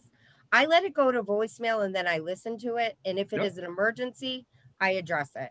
And there's been tons of emergencies during this pandemic that I've had to address. So, but also learning, you know, I need to take care of myself, one, because I'm a person in long-term recovery, and I also am a person in recovery from mental health disorder. So that is most important. And two, I really want to help the people I serve, which is the people I supervise, to become leaders. So it's a lot of responsibility to role model all these things, but like it's practice and skills and all those sorts of things, and great colleagues saying, hey, Kim, you're doing too much, or doing, you know, whatever, not doing that. But thank you all for that. And the next question is, what roles do you play within the context? Would your staff describe you as an ally or an whatever that word? I can't say it. Thank you. Yeah. Yes. I got a Bostonian accent. So who wants to answer that?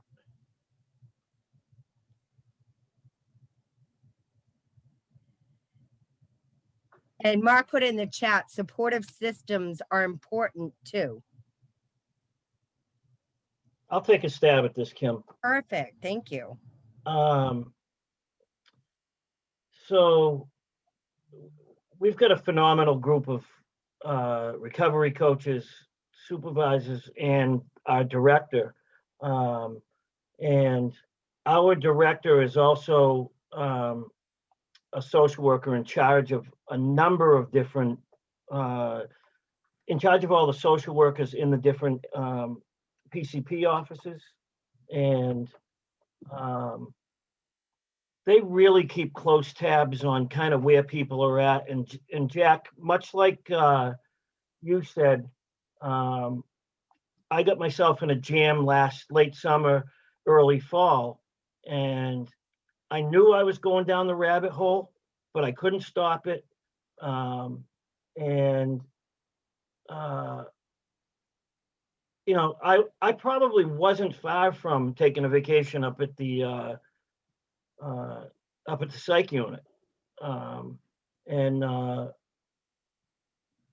But I was very fortunate to have the people around. They saw the signs. And you know, and the other thing for me that I didn't realize, there were a couple of occasions where I didn't realize I had some real strong PTSD stuff kick in for me.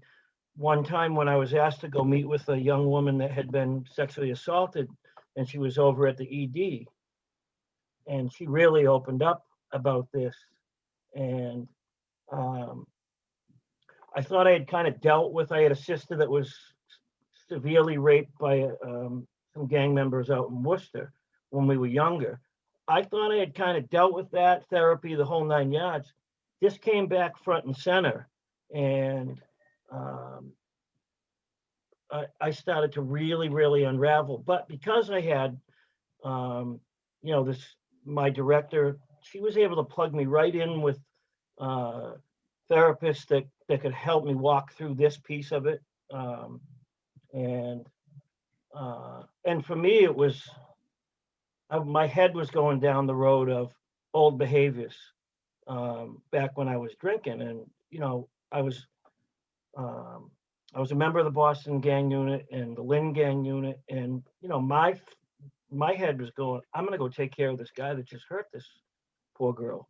And had I not had people real close to me in the work environment, I probably could still be in some trouble right now. And it was, you know, it just really made me take a look at that I don't know all my triggers. This came out of left field.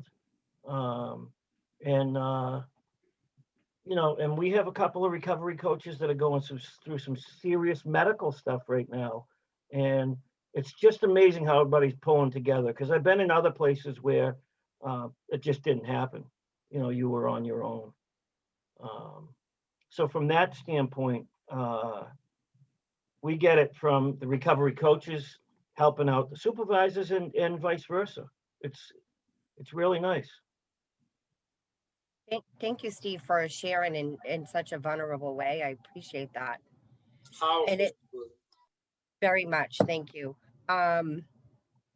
Yeah, and we don't know what word's going to trigger us or why we need to seek self-care and people that support us. We work in a field that lots of things can be triggering. I do want to leave you with a positive note. How are we going to elevate support self-care with ourselves and others that we supervise or within our organization? Okay, DJ, take it away. That needs to be incorporated into our daily routine. So that's something that we really lacked where I was. And the people that I'm grouped with now, anyways, every morning we're going to meditate together and discuss you know, what the future of our day is going to be. We're going to do that and take care of ourselves. But a lot of the programs we're going to offer will be music and art. You know, if we're going to be with our peers, we can all relax and take care of ourselves in that way together.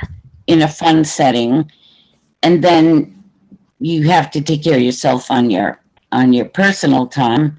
But I think that incorporating all your members and yourself to do some mindful meditation, do some listening to music, be creative with clay or paint or whatever, to express yourself, and journaling.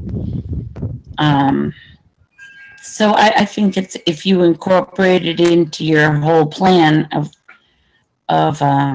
what you're doing, that would be helpful. Thank you. An action plan is what I'm hearing. Take action. And thank you for all that. Thank you all for sharing with me. And Paul is going to take us home. And one thing I just want to say, Oh, yes.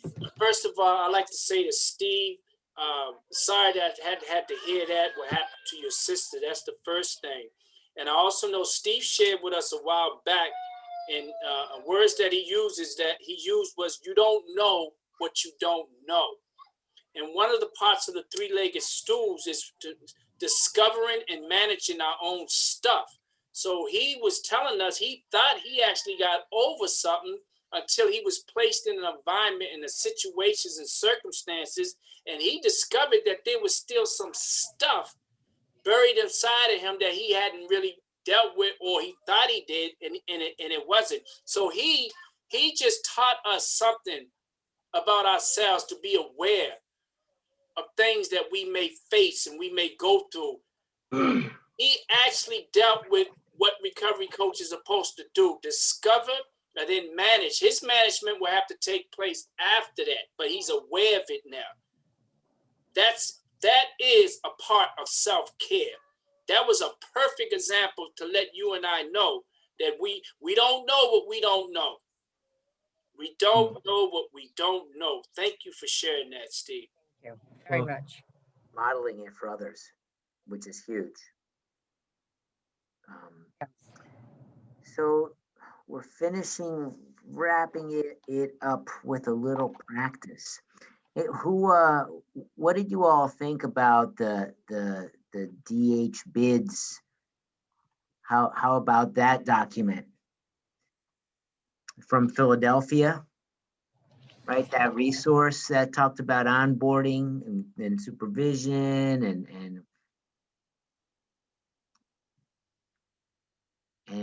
I missed that one. anyone? It was part of the homework to go through the maybe I'm saying it wrong. I'm sorry. The DB bids, the DH. DBHIDS. It's the Department of Behavioral Health from Pennsylvania, right? It's a toolkit, peer support toolkit. Where is that, Paul? I'm sorry, what page? On page 10 in your workbook, part of the homework, right after the videos. Anyone got to review it? Julia? Yeah, Paul, we actually used that when we were developing the Recovery Coach program here. We used that as one of our resources. So it was familiar to me. So I was excited because we built off some of our forms from that. So it was really cool to see it on here. So I was like, all right, we're going in the right path then. So it was good. Excellent. Anyone else?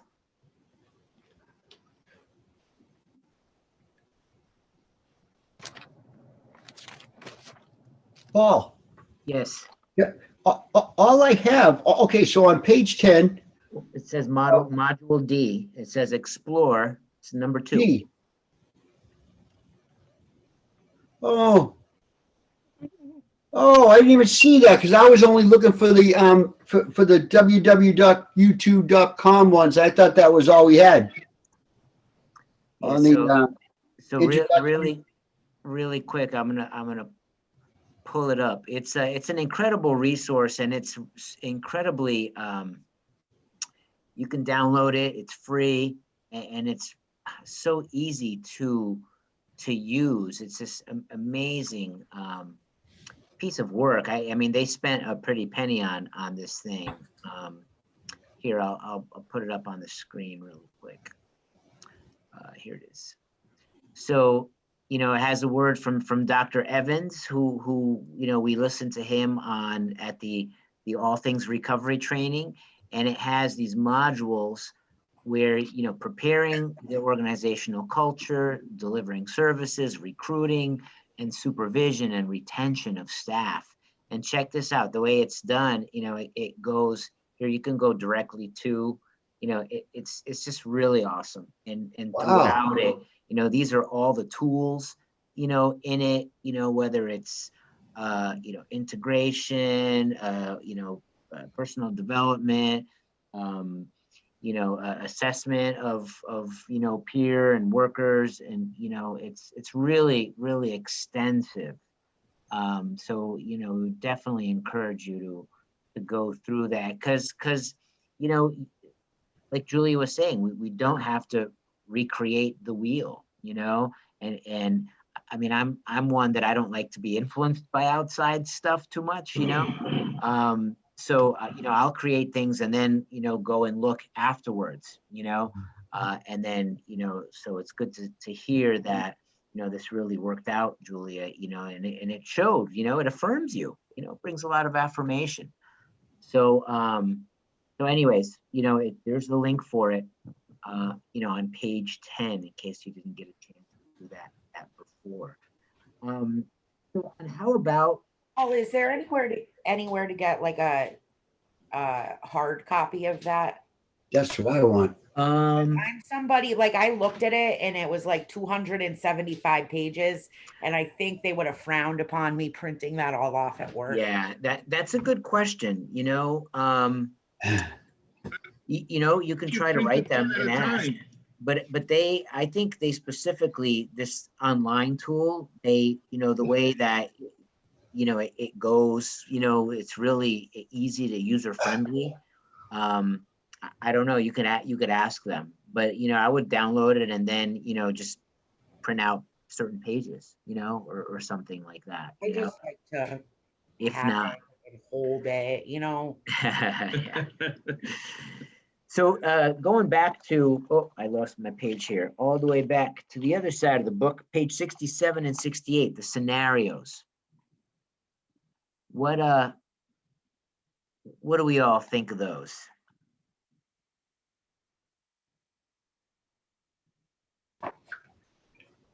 Scenarios. Page 67 and 68.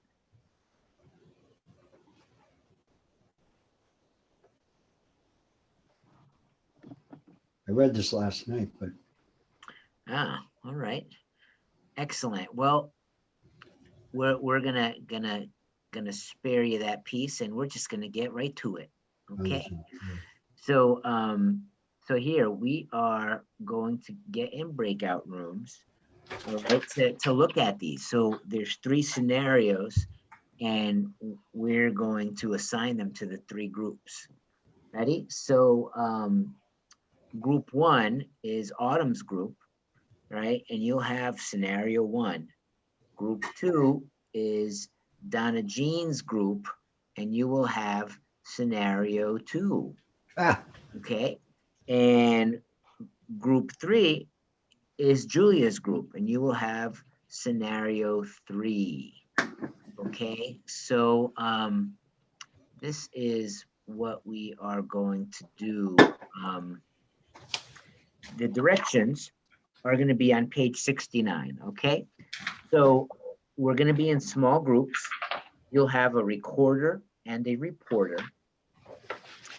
And this is what your goal is going to be. You're going to read your scenario and you're going to address the thought question, which is, you know, it'll have scenario 1 and then the little thought question right below it. It's labeled, you know, it's highlighted in either blue or green. So please consider the value of your working relationship with the recovery coach or your peer worker. So how are you going to preserve and strengthen that relationship with your peer worker as they're addressing or going through, you know, all the different pieces involved with their scenarios? Okay. Okay, I see a couple of heads shaking.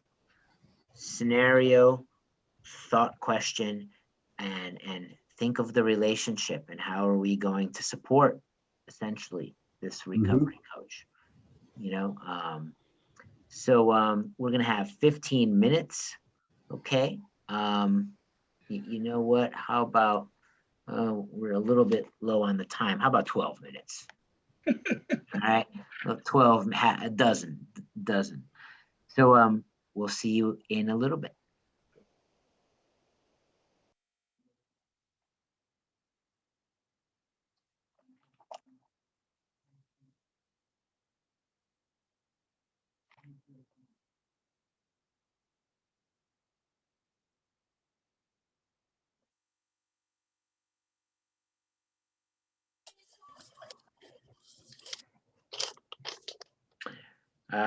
One, two, three, there's 4 people there, and then there's 1, 2, 3 there, and there's 2 there. I messed up. Oh, That's well. not, just move them if you have to. Just leave them now. Okay. Mark, what were you holding up? Something Paul has sent me, so I have to study this, Paul. Oh, it's yeah. I'll share that with you. Yeah, I like yeah, I like that. So great. Yeah, great. How you feel, Miss Kim? I'm okay. Did I do okay with that? That was deep. That was deep. Yeah. That was deep. I do have to get off no later than 3:05. I have that interview. 3:10. Yes. We got you, Miss Kim. Okay. I just want to organize and get the questions. Blah. And then I'm done for the weekend. Whew.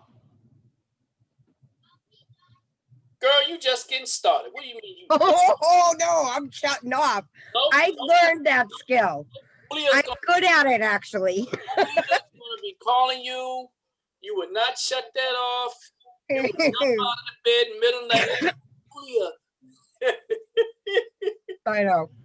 Kim, I need you to do such and such. Right? I'm on it. I'm on it. It's no biggie. No, I think she'll be pleased. Oh, good. You did well for the first time. You did well for the first time. Mr. Mark, you've taken me a long way right from the academy. That's a whole That's a whole story Mr. Paul's gonna hear someday. That was a funny story, yeah. Shoot. Dude, I was out for 8 months. I came back to Moore. Kim said, see, I told you I was coming to Moore. That was funny. Oh my God. Yeah, but look what hard work does. Look at, I know. Hard work, perseverance, all that through the muck and mire. Wow. That was 5 years ago. Yes, but look how much can happen. That's why I tell people with hope, 5 years, it seems like a long time when you're starting from the bottom. The spit in the bucket.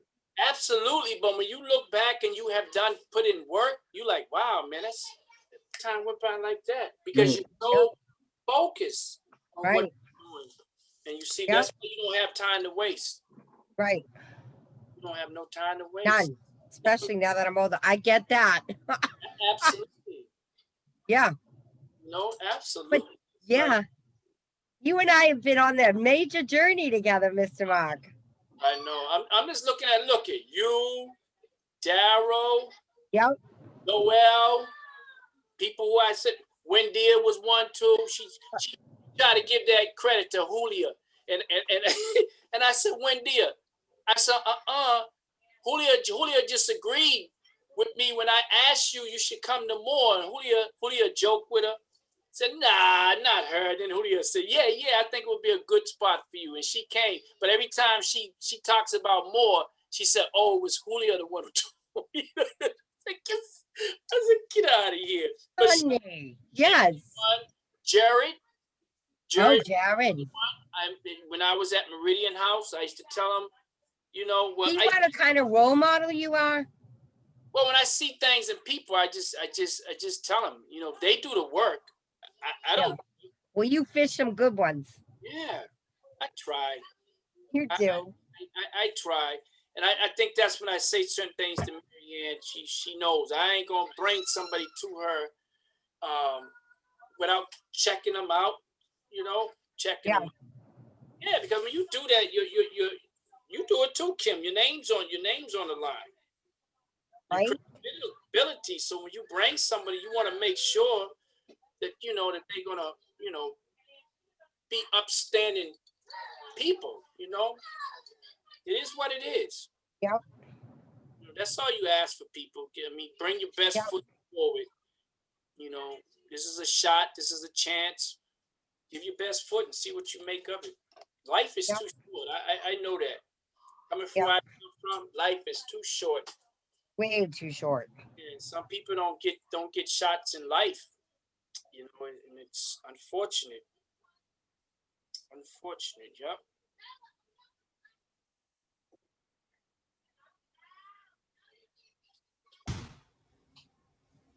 Cheers, big ears. I can't believe it. Miss Lil Kim made it through a training. I know. How long have I been saying this to you for? I want to be a trainer. I know. As long as I can remember. Right? Like, crazy. Oh, she made it through a training. Beautiful. Beautiful. Now, Kim, now that you done your first training, what do you think you're gonna do next, Kim? I'm saying. I didn't tell Daryl because I had to cancel something with him yesterday, and I'm like, I'm just doing something with BSAS. Marianne already knew though. Oh, Marianne knew, yeah. I had spoke with when she called me. Yeah, Marianne knew. Yeah. No, I don't tell people because that's for you to tell, not for me. Yeah. No, I told Dawn, and Dawn told Marianne. Okay. Yeah. Okay. Daryl. My buddy. Kim. Kim. Now you just said Kim. I got it right here in the email. Right. I wish I could be as detailed as he is. Oh my God. Work on that. That's Jeez.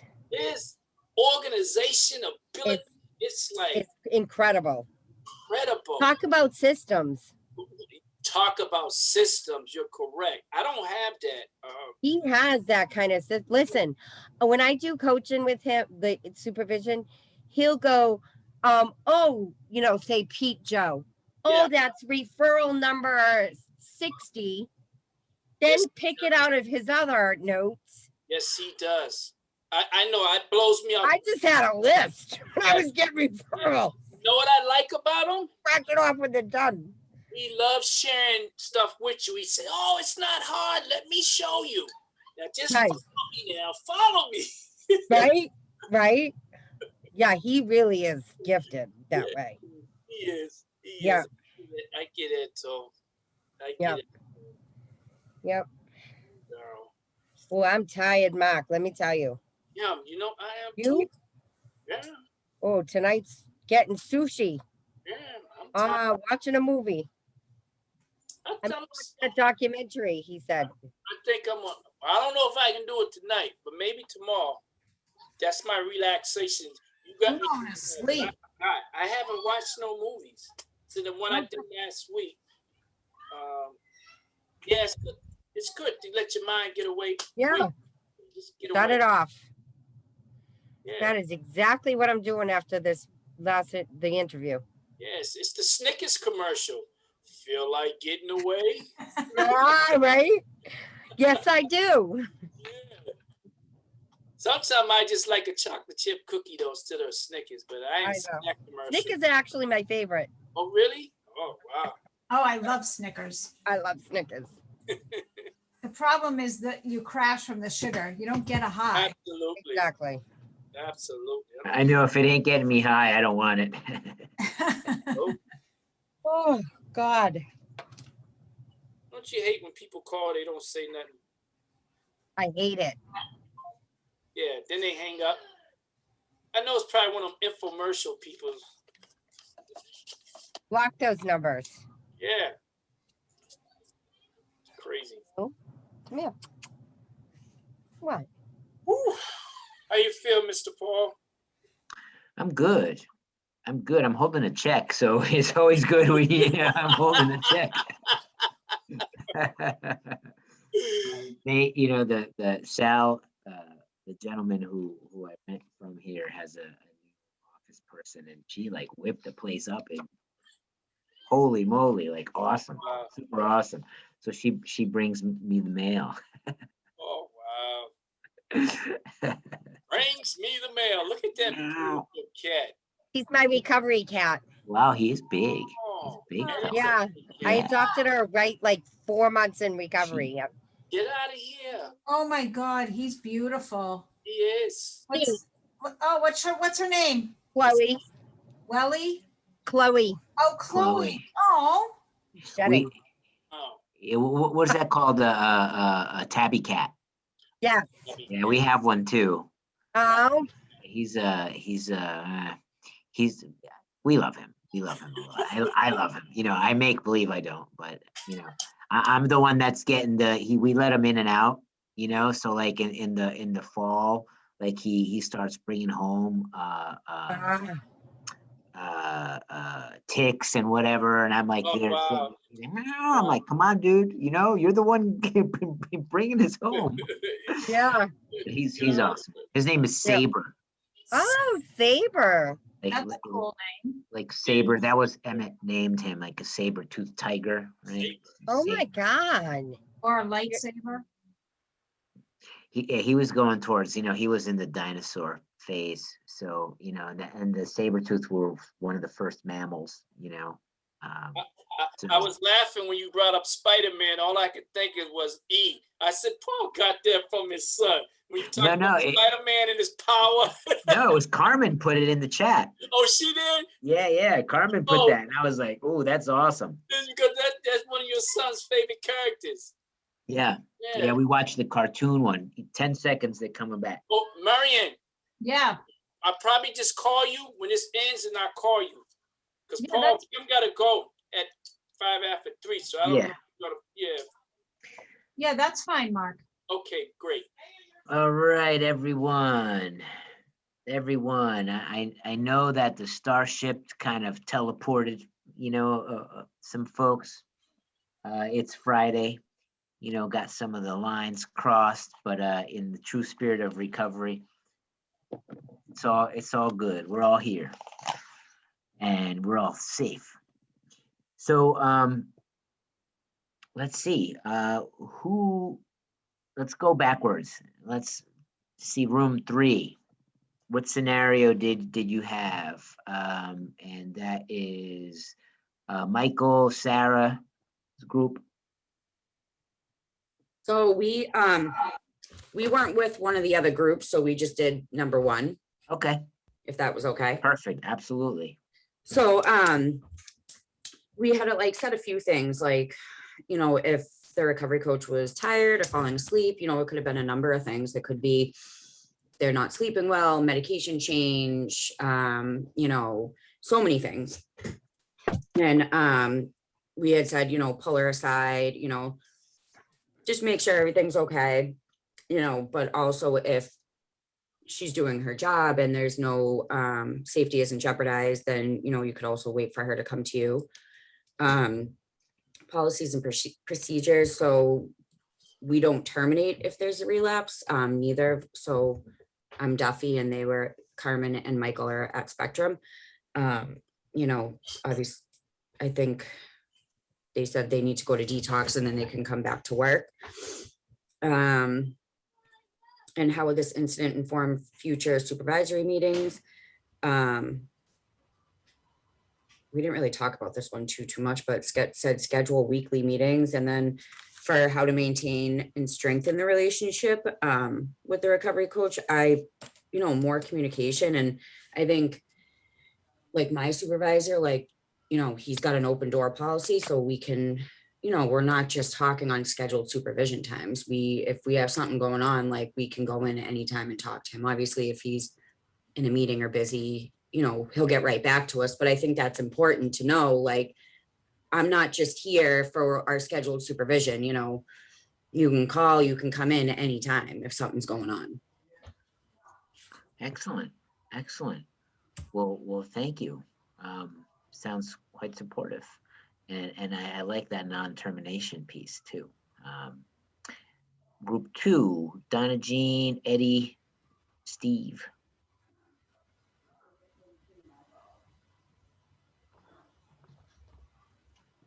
I guess I'll jump in, I guess. We have scenario 2. Should I read it? Sure, go ahead. Okay. John received a call from a mother in distress that her son Patrick has been revived from an overdose. No ambulance was called, but Narcan was administered and her son will like to go to detox. John decided to drive to the house and help find this young man a ATS bed. John makes some calls and finds a bed for Patrick at a detox not accessible by public transportation. Due to the urgency of this matter and pleas from the mother, John decides to give Patrick a ride to ATS. On his way out the door, Patrick's mother pulls John aside and says, "I found this on the floor next to my son when he was passed out. Could you please get rid of it for me?" John looks down to see a bag of heroin, a spoon, and a needle wrapped in a sandwich bag. That was the scenario. All right, so how did you address that?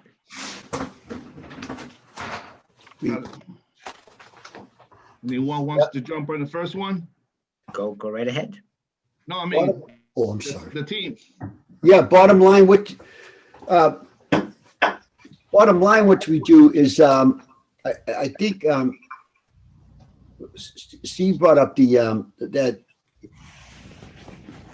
letting him know about policies that are in place, right? But first and foremost, what I would want to do is,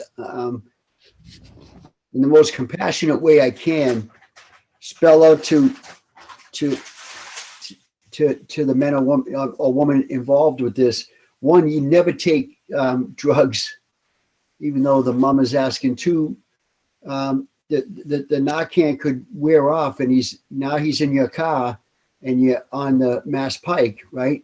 Now we really have. So the things that could have happened, and how I sort of took the edge off of that is explaining, like, listen, your heart's in the right. You did the wrong things for all the right reasons, right? Like I have driven 2 women to Worcester, loaded to drop them off at detox. Like when I was new, you're on fire. It's like, come on, I'll bring you both. Let's go.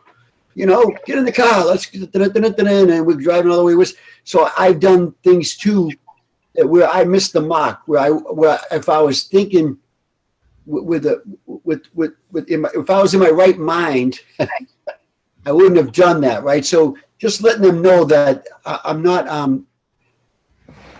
It's more a concern for the coach than I am for concern for the rules broken. In a nutshell, I put review policies and procedures and safety for the recovery coach as well as the participant and the legal ramification of a scenario gone wrong, that could go wrong. So I think this is also a good opportunity. We keep talking about reviewing policies and whatnot. In other places where I've worked, if we had an incident, that was potentially as serious as this, these policies would come back out in a staff meeting or supervision, and everybody would re-sign the policies to make sure that we've got updated signatures and people know what's in place for them. We don't have specific policies that necessarily address this. I know in our place, we're not supposed to be driving recoveries around. Mhm. And I don't know if that's the case in all of your places, but we're not supposed to. Yeah, a lot of times, we're here inventing the wheel as we go, so to speak, Yeah. right? For a lot of these organizations, right? Yeah. Hey, we got recovery coaches. They get a grant and then they say, hey, go do it, right? And where's the support with all of it? But if we think back to our ethical considerations training, really what's the process that I have as a coach, let's say, right? In order to address XYZ, and we can't imagine all situations, of course, but what can we put in practice now as the supervisors to build that into our group, supervision and like, hey, let's get some scenarios. Let's just find what your process might be, or would be in case of fire, let's just say, right? In case of fire, break glass type of thing. Right. So that's and then boom, now you have to create one of those specific policies, right? Because now it happened to you. Right. Excellent. How about group one? Group one we had Julia and Autumn. Yeah, so what am I doing? Am I reading the scenario or what? You can if you want, yes. All right, Please. so Patricia is a recovery coach for a nonprofit organization and works predominantly with drug court. Tony, one of the participants in drug court, has a history of being provocative with women and demonstrates this behavior during interactions with Patricia. Over several months, Patricia and the participant nevertheless check in regularly once a week, and she often drove him back to a residential program after drug court. Tony was set to graduate drug court in about 2 months, but because of the work he's done, he was completed a month early. After completing drug court, Tony reaches out to Patricia to hang out and grab a bite to eat. Since he was no longer getting RSS services from her, she obliged his request. Now, a few months later, after a falling out with Tony, some provocative pictures of Patricia have surfaced. Tony brings the pictures and some really racy text messages dated back to his time in drug court to Patricia's supervisor. As a supervisor, how do you proceed? What is your organization's corrective action policy? And are these allegations created? So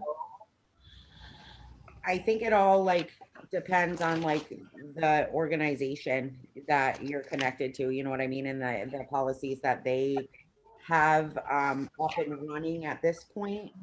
I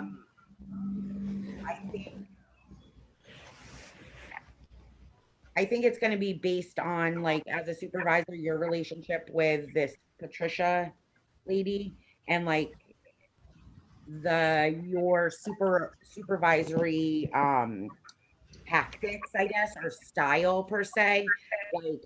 You're not going to want to shame someone or but also promote honesty, you know what I mean, and build upon that relationship so that in some sense everybody makes mistakes, but then you have to also think too this is a situation that could jeopardize your organization's name in the drug court system, you know what I mean, and I think that's one of the hardest things that I have a trouble with sometimes. I remember sharing yesterday or Wednesday that some people go to the RCA and all of a sudden they're recovery coaches, and they're out there and not necessarily living by the principles or the principles or even the code of ethics of what a recovery coach is.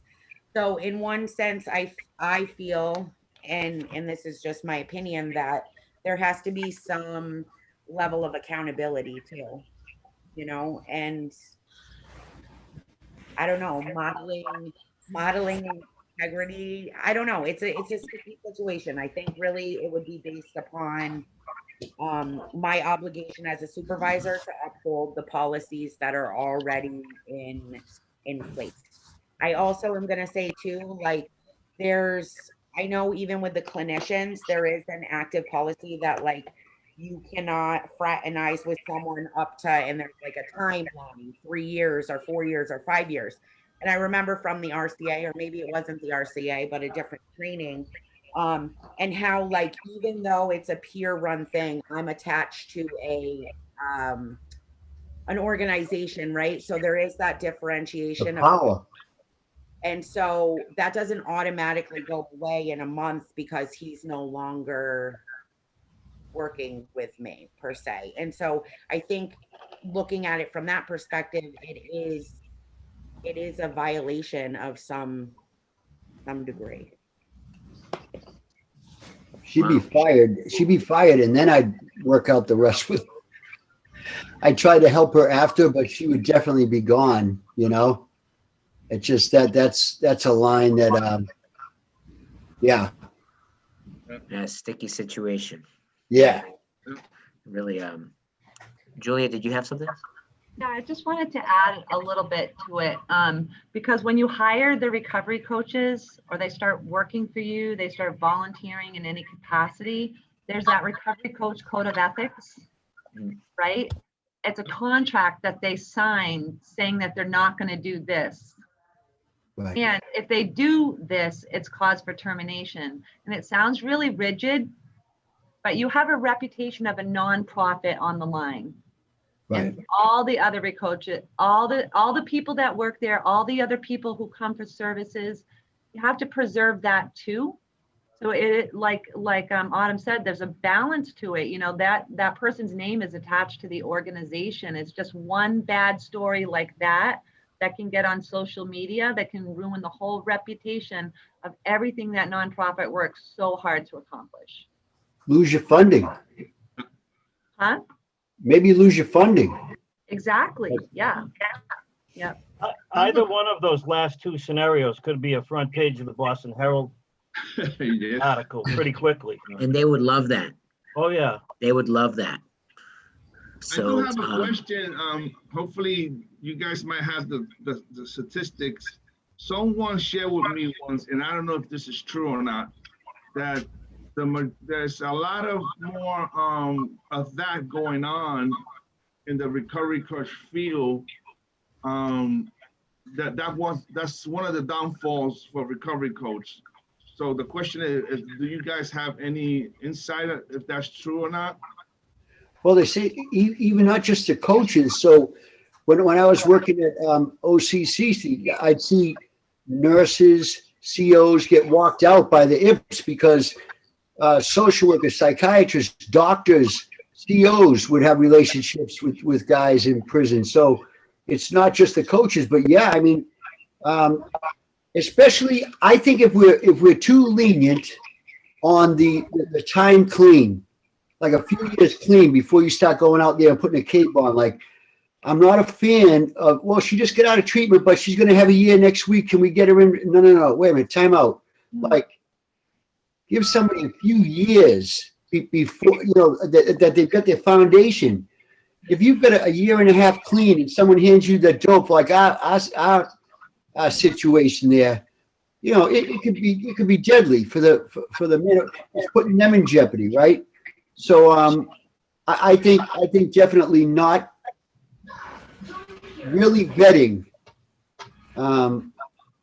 folks. And again, this goes back to supervision, because if this woman was being supervised, right, wouldn't, like, hopefully maybe this, you know, listen, I heard that something's going on, like, you know, maybe we could communicate before all this shit hits the fan, you know? So what Ideally. you're saying, the statistic to my question is true? I mean, that is high? I don't believe that, but I also don't believe that they're going to come tell me about having an affair with somebody. But I don't think that there's no, like, I don't know, statistically, I don't think they have any numbers, Eddie, you know? All right. I think if we focus, I pray not. if we focus on coaching, recovery, forward-faced, strength-based, you know, being ethical and following the model, I think we'll be all right. You know, and what everybody else is doing in the house next door, I don't know, right? Okay. I'm inviting you into mine so you could come and see and share. And so with this, you know, we've had a beautiful house and a beautiful little holiday, you know, little self-care sessions, you know, with our recovery coach supervision training and the all things recovery. You know, Mark, Kim, Marion, RC facilitator, it's been really wonderful team. Thank you all. And you folks have been just wonderful. Indeed. Yeah. So, Yeah. so with that, let's hear from everyone. What's the one thing that you're leaving with that you just can't wait to go and share with your staff, you know, and your colleagues and your supervisor about your experience here? Equality does not equal equity. I'm sorry? Equality does not equal equity. Equality does not equal equity. Thank you. Donna Jean. That there are like-minded recovery coaches out there that paid attention to their training. Aha, like there are like-minded coaches who do pay attention, just like me. Wonderful, I'm not alone. Thank you. Sarah. So I was gonna say the equality does not equal equity, but I would just say like the different ways for being a supervisor. You know, there's so many different, you know, just like there's different pathways of recovery, there's, you know, different pathways of supervision. Each recovery coach is different, just like our participants. Absolutely. Thank you. We're all unique individuals and we all have our own style, you know, techniques that work, you know, for us and in our own paths. So you know, as supervisors, I'm going to keep that up front. Thank you, Jack. Yeah, definitely the equity and being more mindful of how I have to emulate what I want coaches to. In other words, I have to be about it. You know, that the effect that I can have on a coach. I guess I'm more mindful of that now. Thank you. Thank you. The effect that we have on others. Steve. That's a loaded question. I think for me, it's taking some of the stuff that we've talked about and going back and continuing to try and break these silos down. And I guess for lack of a better term, is build one barn. But equally as important, you know, we all come from different places and we didn't use drugs and alcohol. We had experiences that ultimately drove us to use drugs and alcohol and to continue to be open and aware of what I got going on for me. You know, you know, managing, as Mark said, managing our own, pardon my French, shit. I'm not a meeting here that you're making all this noise for. So I guess those are the couple real things that stick out for me.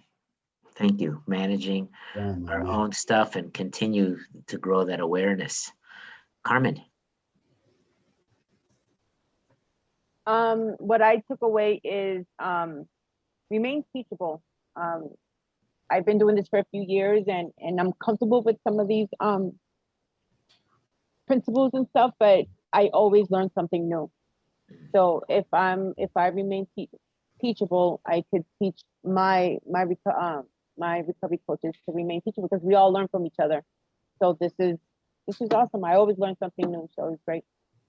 Beautiful. Remain teachable. Julia.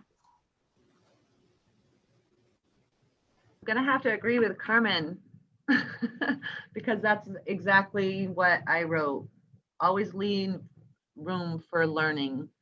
and to improve. Hmm. Yeah. Thank you. Eddie.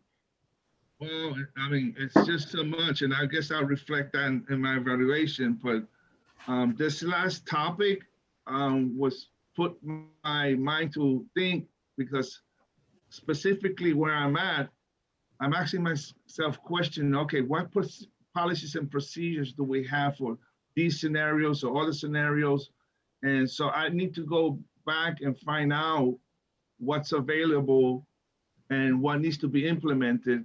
Because if I need a compass to guide others, you know, because if there are policies and procedures, so there I might act this way towards another person, a recovery coach, and then change it up with another person because I might feel more favor to this person.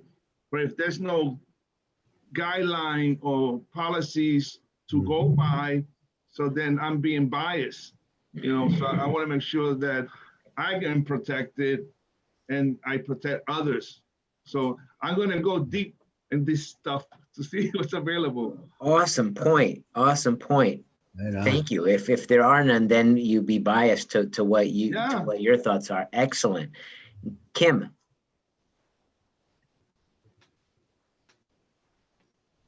Oh my God, I learned so much. Are you kidding? My favorite piece though was the white privileged empower. Yeah, I always love to learn about that and know my biases and things like that. And the conversation around that was amazing. And I just want to say thank you all for being so patient and kind for my first training. I couldn't have chosen a better group than you all. So thank you for coming on this journey with me. I didn't notice Gracias. that. Yeah. Ah, Hey. yay. Mr. Thank Mark. Yes. Well, the whole curriculum, I enjoyed it. But probably what sticks out in me, because I believe in being a student, is the core competency. And I did put that in the chat for you to have, but it is also included, I believe, in the back of your book for you to go and study that, because them core competency is so much packed in there. It allows me to be able to grow and learn how to become better with myself, so that I can be better of use for other people that I'm over. Right on. Mhm. Thank you. The core competencies. Michael, we don't see Michael now, but are you there? Mike is dealing with an emergency, Oh, but okay. he did say education to remain teachable and open to learning. Thank you. Thank you. Remaining teachable. And that's really it, to follow, everyone, I've learned so much, from you all, and I'm just very grateful, and just wishing lots of recovery for everyone, and to continue, as William White said, calls us recovery carriers. So please continue carrying recovery into your communities, and thank you for supporting me and doing the same. So we'll hang out for another few minutes if anybody has any questions. The evaluations, make sure you do all of the evaluations so that you can get your certificates. So this one would be 4 evaluations for each module. And yes, there's so much material and so much so hopefully you'll have that support in your agency to do it, and to, have the time to do as you need to, and to be equitable and continue doing all this stuff. So thank you. And also, Julia said, make sure anything you think that you feel that could be better, you can be transparent. It's all right. We like to know how this can be improved. So some suggestions you feel that you want to make, please, by all means, make them. I would like that, Mohammed, don't be so verbally abusive to me. But other than that, I'm all right. I was being transparent. I'm messing with you. Thank you. Say goodbye-bye. Say bye-bye. Oh, wow. Say bye-bye. Oh, nice. Another little kitty. Another one. Wow, all these cats. Marion, can I get with you on the other thing? Julie.